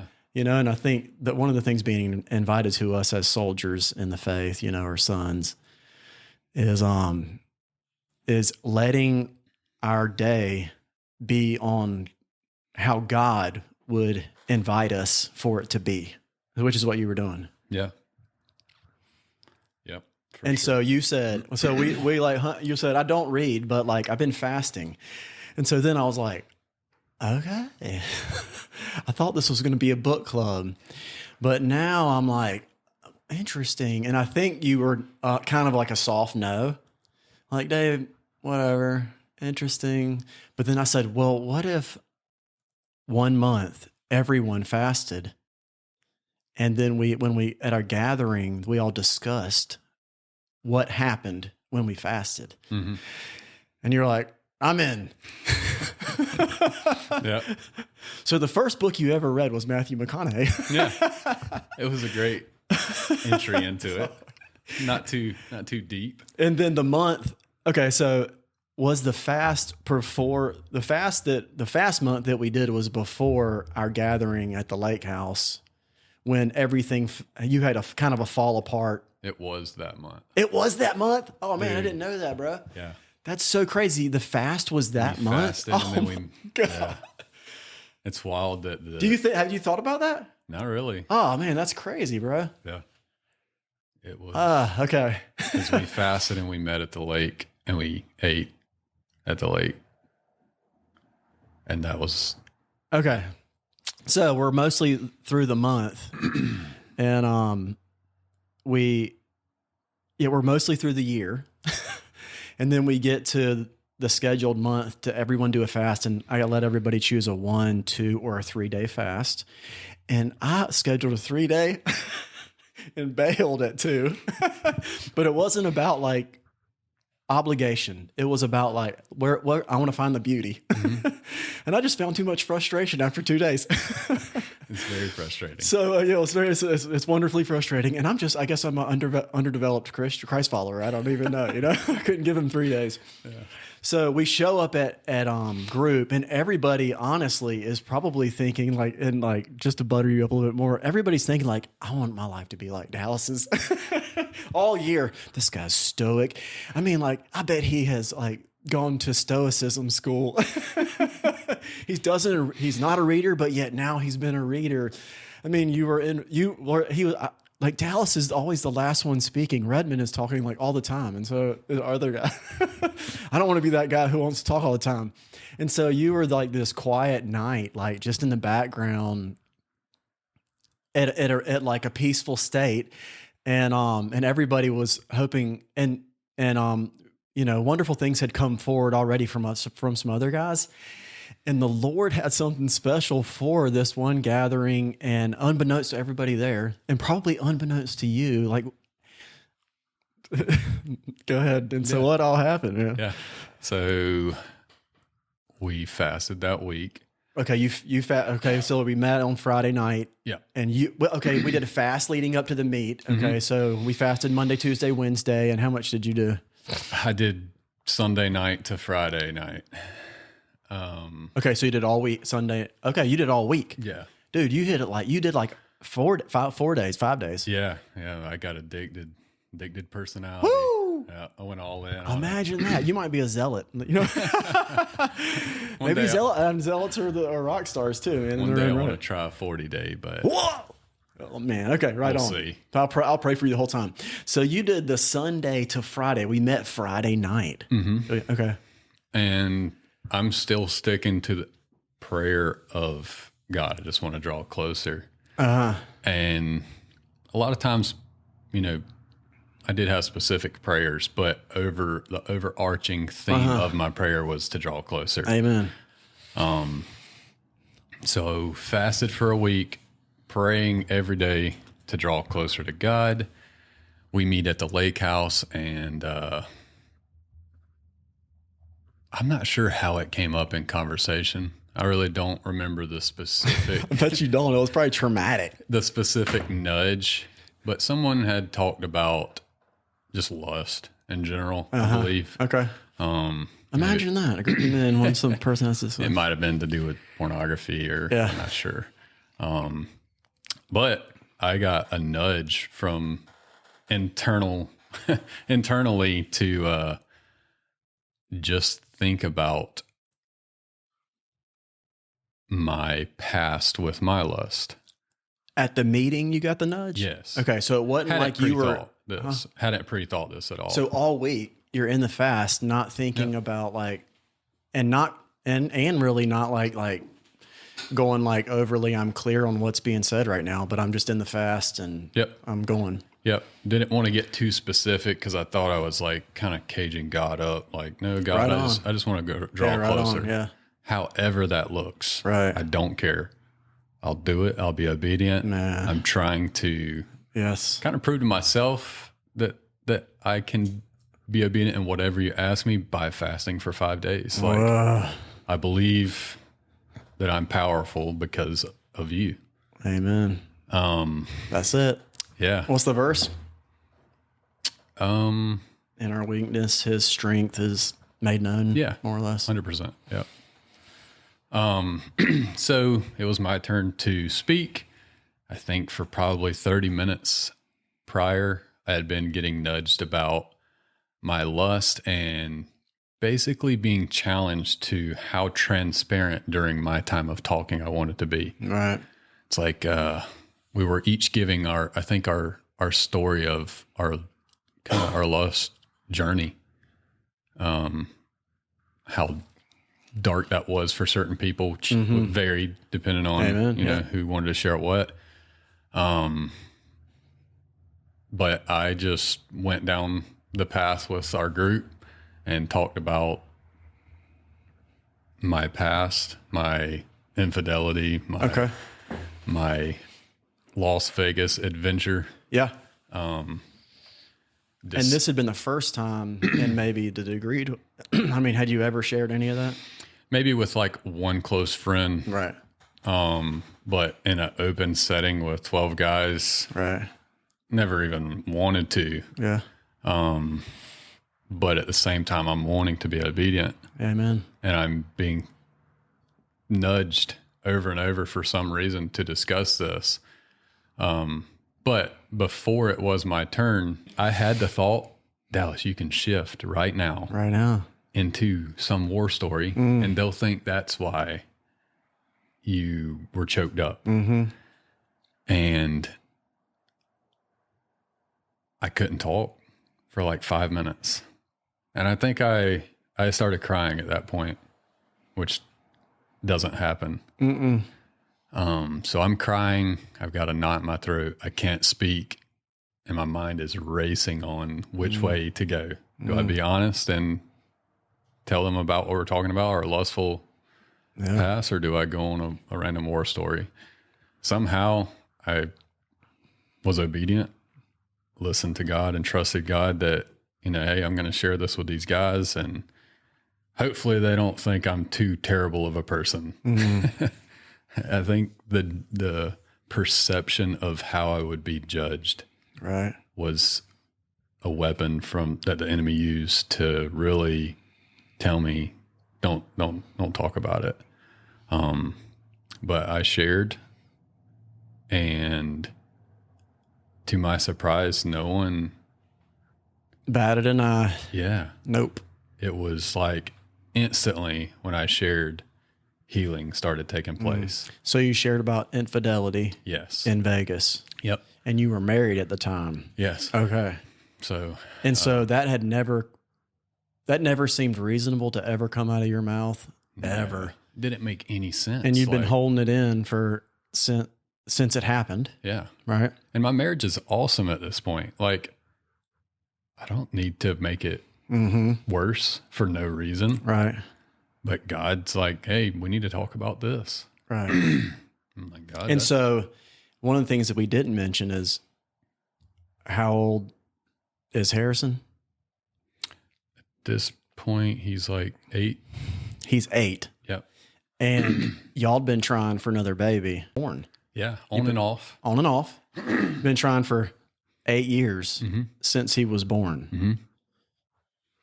You know, very seriously trying, like tracking. Praise the Lord, man. That's what I'm talking about. You know, you got to get serious about that. You know what I'm saying? But no luck. No luck. And, maybe that's what you call it, right? We just weren't lucky. Okay, go practicing. But you guys laid hands on me at that. Yeah, that was moment. wild. That was fun. And Pastor Hall like stepped up. That was awesome. I was like, didn't know we were going here. Me neither. Right. And I just sat there crying. You guys prayed. I was hoping y'all continued praying so that I could stop crying. Yeah. But every time somebody else started praying, I cried more. And I just felt such a release during that. And y'all prayed that God would take me the direction from here that I needed to go with this. It was strong. No one said any specific words. And so as an aside, if you're being prompted, if any of us are being prompted to disclose, we got to disclose it. We got to let it out, because the people that are next to us in that moment, we're not being prompted when God isn't already prepared to do the work as we honor his prompting. And one of the lies is that, like, this isn't my people, or they won't understand. And the reason I'm bringing this forward is because there's a lot of other people that could be listening that, like, would hold it in, because a reasonable lie that would come forward is like, this puts me at risk too much, or they don't know enough of my story, or I don't trust them, or whatever. But the person that we're needing to engage with, and the person that you were having to contend with, was God was prompting you. Mm-hmm. Were you going to make the decision to let what he was saying to you be from him? Or were you going to just couch it and say, like, maybe that was just another muse? Yeah. Or indigestion? Yeah. Or were you going to hide from your father's voice and prompting? Mm-hmm. And you took the role, the identity, the role of, like, my father is a good and loving father. Yeah. And he has me where he has me where and he has them where they're supposed to be. And I am where I'm supposed to be. And you engaged him on his terms, and you did it, and you got it out. Yeah. And then the response from the dudes, like, and I didn't expect this, but it was like, hey, how you going to handle this with your wife? Yeah. Remember? Yeah, I do. And I kind of even I was thinking, like, that might be a little too much. Yeah. But, like, initially, but praise the Lord that. Yeah. Initially, that's how I felt. That was the question that was presented to me is, hey, where from here right. do you take this? Because you're speaking it to existence because something needs to be done with it. Yeah. And I knew that it wasn't just, I speak it and then I'm going to rebury it. Like, it didn't make any sense to me. No. So Pastor Dave was like, hey, like, he did the dance really well. Like, not sure if you're being prompted. It's going to be on your timetable. It's going to be like how God would suggest, but these are things that you need to put before your wife. You need to, like, get out. And everybody was like, and we prayed over it, and we put hands on you and prayed, and just and putting hands on each other is nothing really but just like a man's hug. Mm-hmm. I don't feel comfortable hugging you, so let me put hands. That's just like what, Christ followers, people that love the Lord, do. Like, we'd probably be better blessed if we hugged each other and just prayed for each other, you know what I mean? And so the degree to which you're free, be free, but, like, placing hands on each other is just another way of hugging and caring for someone when you're praying into their issue. Mm-hmm. And so that happened. Yeah. And then what was going on inside of you? All that. You good, Johnny? Okay. Yeah. So what was going on inside of you after? Yeah. It was a ton of like different feelings, but the overarching one was the prompting from you guys of where from here. And immediately I knew where from here. Okay. And I remember you guys saying, pray about it. Listen to what you're prompted to do from here. Right. And I was like, guys, I already know what I'm doing from here. Yeah. You stepped up big. Yeah. And it surprised everybody. I'm going home and I'm having a conversation with my wife about it. And none of this is known to her. No. Not 1%. No. If anything, I'm the opposite guy. Yeah. And I've been aligning my life for you to know me as such. Yeah.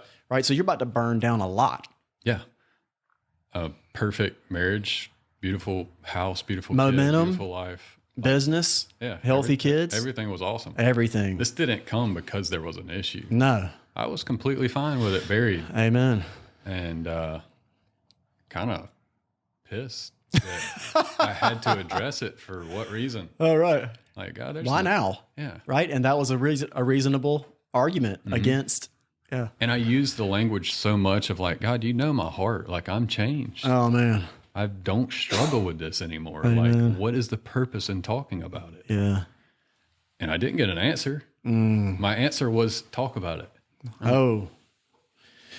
No reasoning. Wow. Why? So we ended our group that day. Yeah. And it was Saturday. Yep. Saturday. So the wife's at home, just waiting for me to get home so we can enjoy our weekend together. Yep.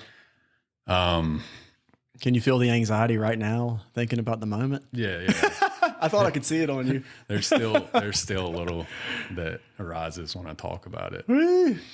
But a very similar experience took place the night before where I couldn't sleep. And I was kind of wrestling with the idea of, because I told you guys I'm going home and I'm handling this. And I was wanting to be bold and step up. Amen. We were praying that over you too. Yeah, and I knew that you guys, everybody, were behind me. Uh-huh.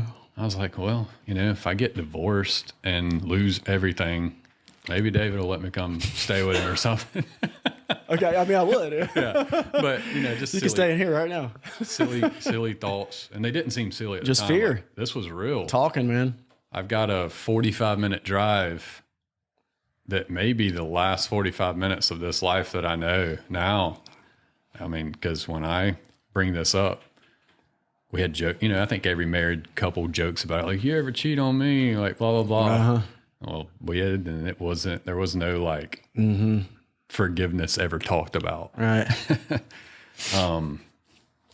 So 45 minutes of wrestling with God as I'm driving home, deciding, am I going to do this? And if I am, how am I going to do it? Yep. So I arrive home and I'm embraced by my family, my energetic 9-year-old son at the time wants to play. I play with him. Loving wife. We hug, we kiss. And I mean, just to be transparent, we were going to take this time to be intimate. Yeah. I'd been gone for all night and the day prior and pursuing God. And I think she loved that about me. So returning home from something that she knew I was actively pursuing and pursuing God, to her, it was sexy. Amen. And she embraced me when we got home, and I'm like on the other side trying to pump the brakes. Like, hey, this is not the time. This is not the time to go down that road. And I don't know how I mustered the strength, but I was like, we got to talk about something. And she knew it in my voice. I was very nervous. And I divulged everything to her in that moment. And as expected, she was very caught off guard, very hurt, very pissed, angry. And she left within, 30 minutes. She packed a bag and was gone. Correction. My son wasn't home. Okay, and that's why you're about to hang out. I was like, that doesn't sound like a mama.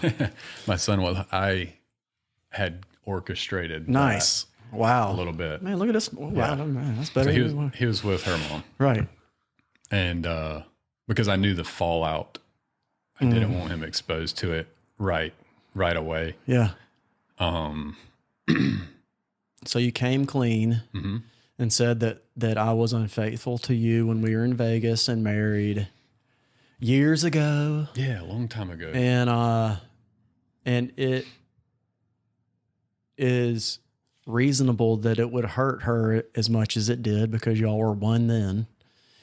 As the Bible describes, when you get married, two become one, which is the invitation from God to an infinite amount of beauty and pleasure. Yeah. And it broke her heart reasonably and like obviously triggered all kinds of stuff and probably like fueled every fear. And so she packed a bag and rolled. Yep. She went to a friend's house and stayed, and I immediately started doubting my decision. Of course. I'm like, yep, made a wrong choice on this one. Man. Like, if I was going to burn it down, I could have chosen something better to burn down. Yeah, exactly. Immediately start praying. I'm I'm broken. Son's not home. Wife left. Yeah. You're alone. And my mind's racing. The enemy is using this opportunity to try and say, this is how this is going to go. Yeah. Oh yeah. At the same time, I'm feeling some level of comfort from God that, you did this because of me. You were obedient to me. I've got you. And there was, once again, no details. No reprieve in the storm. Yeah. Just his presence. Mm-hmm. And Get out of the boat. yeah. Let's roll. Yeah. I'm sinking. That night was just lonely, sad. Oh, okay. She was gone that night. Yep. The next morning we spoke on the phone just briefly. Sunday morning. And she somehow came home for us to discuss where from here. And Sunday morning she came home to discuss, what this is going about to look like. yeah, and I think what really drove her crazy was trying to figure out the same thing I was trying to figure out of why. Yes, she was hurt. And yes, she was pissed off Of course. about the decisions I made and all that. But at the same time, I think what was more troubling her was, why are you telling me now? Right. What's next? And she even identified that our marriage was great All right. and that this happened a long time ago. What is the purpose in bringing it up? She said, I wish you would have never told me. Yeah. And I didn't have an answer because I didn't even know why. I was like, That's what Megan, faith. I'm trying to be faithful. And Faithful. the only reason I told we're going through this is because God prompted me to have this conversation with you. That's it. And he knows better. yeah, And I want to trust him with this. I want to have faith in him with this. yep. And this is a moment that I've thought about multiple times over the past decade. I ask myself, or my prayer is to grow closer to God over and over and over, right? But I also want to grow closer to my wife, and I pursued that through our entire marriage. And this was given as a opportunity, I think, to grow closer. My wife unbelievably forgave me very fast. Was that Sunday morning when she kind of like let her, like, Yeah. uh-huh. Yeah. Within 24 hours, we were reunited. Not free from her pain or her anger, but I knew that it was going to be okay. Right. And God showed that to both of us through just a few moments that, like, we showed that we still loved each other and that we were going to believe in God's story for our marriage and not our feelings. That's so good. Because I'm sure she felt like divorcing me the next day. Oh, man. The world tells us to go that route. That the resolution of their differences and the pain that they inflict on me is to get away from them. And yet God is like, I'm knitting you together. And what that takes is letting go of who you are as I knit you together. Right? yeah. Or something like that. And I think my wife experienced just as much of a breakthrough for herself. I'm not surprised. That's how it works. Because I didn't feel like going down this path of confession, No. but I was obedient. Amen. My wife didn't feel like forgiving, Yep. but she was obedient. Healing. And And there's a deeper level of knitting having been done. Mm-hmm. That's right. And It makes oneness even deeper. Absolutely. That's right.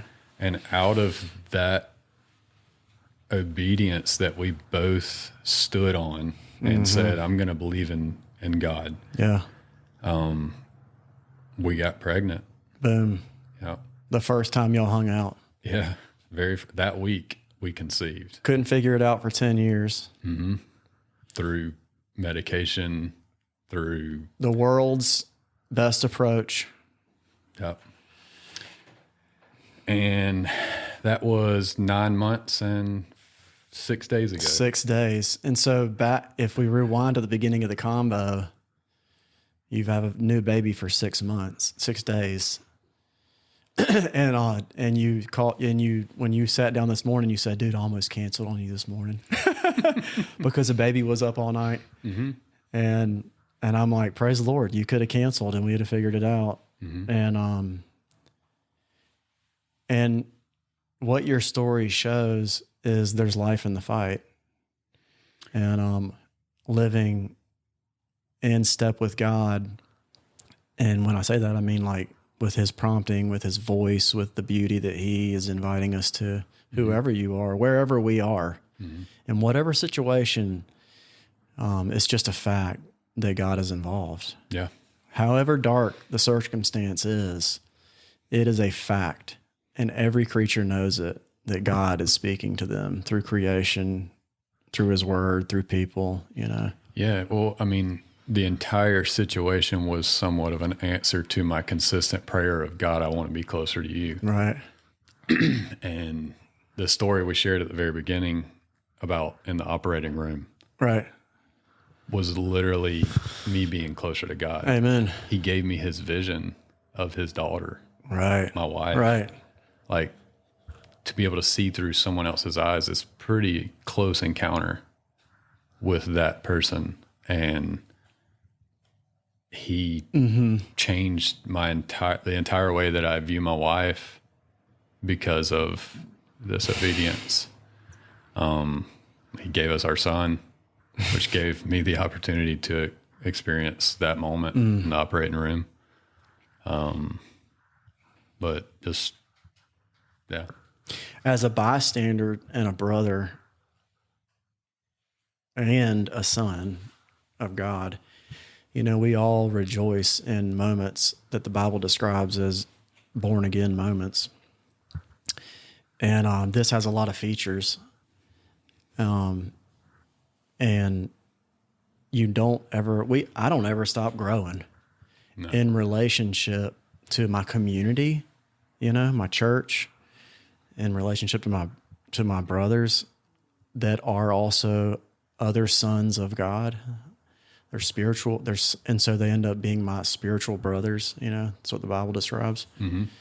And even in relationship to our spouses, it's fun. Like as soon as this story unfolded, I was like, I couldn't look away from it, because it looks exactly like how things play in the Bible, in so many ways. Yeah.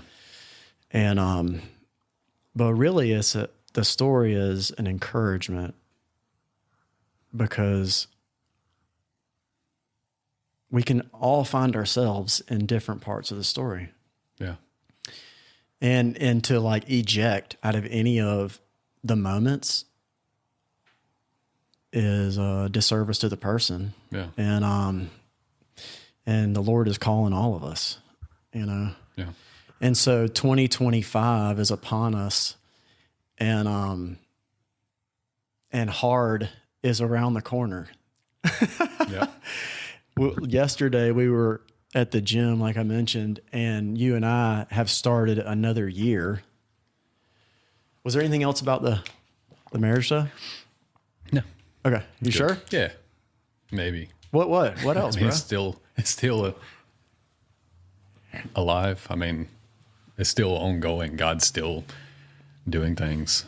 Everything is amazing right now, but that's pretty much our healing story. Like what I shared about me and my wife both seeing each other as God sees us, we think is kind of where we are.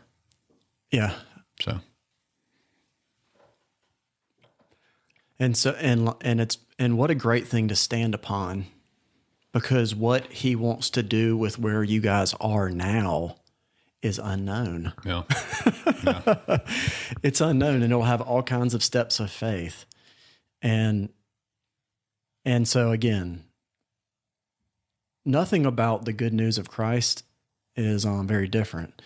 And so, we exist at the Common Man Podcast to bring people into the narrative that God already has unfolding. This bad boy has start and end and like future vision, and we're all alive and living, and like the future vision hadn't played out, and we're still in the work that he's doing. And that is the adventure before us. And I'm really excited that we were able to have all the time we needed to unpack this and put on display how adversity is beautiful, and being common is actually a healthier way of living. Like, most of us that are out and about in the world aren't famous, right, and we're not wealthy, and we're not best-selling authors, and we're tired of all of the different ways in which to hustle to get ahead of another man or woman. Right. And there's another way to live at peace as the world just swirls around us and tells us who to believe and who to trust and who not, and who's bad and who's good.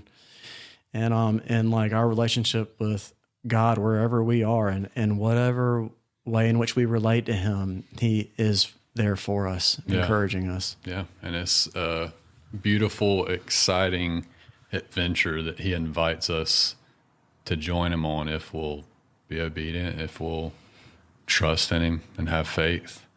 That same journey that I was so desperate for my entire life through entrepreneurship, right, or whatever, I literally had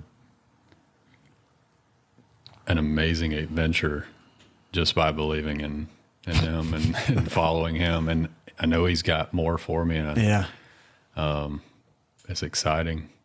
Yeah. Yeah. Well, thank you. I'm going to pray us out. Okay. Dear Lord, thank you for this moment. Thank you for the fellas that served us on tech and audio. Shout out to the Bridge Center. Shout out to Brandon and John. Thank you for everything that they do, all the ways in which they serve. I ask that you would bless them, bless the organizations, and bless Dallas. And also let us be charged by adventure and your face and who you are, engaging us to be more fully who you designed us to be. It's in your son's name we pray. Amen. Amen.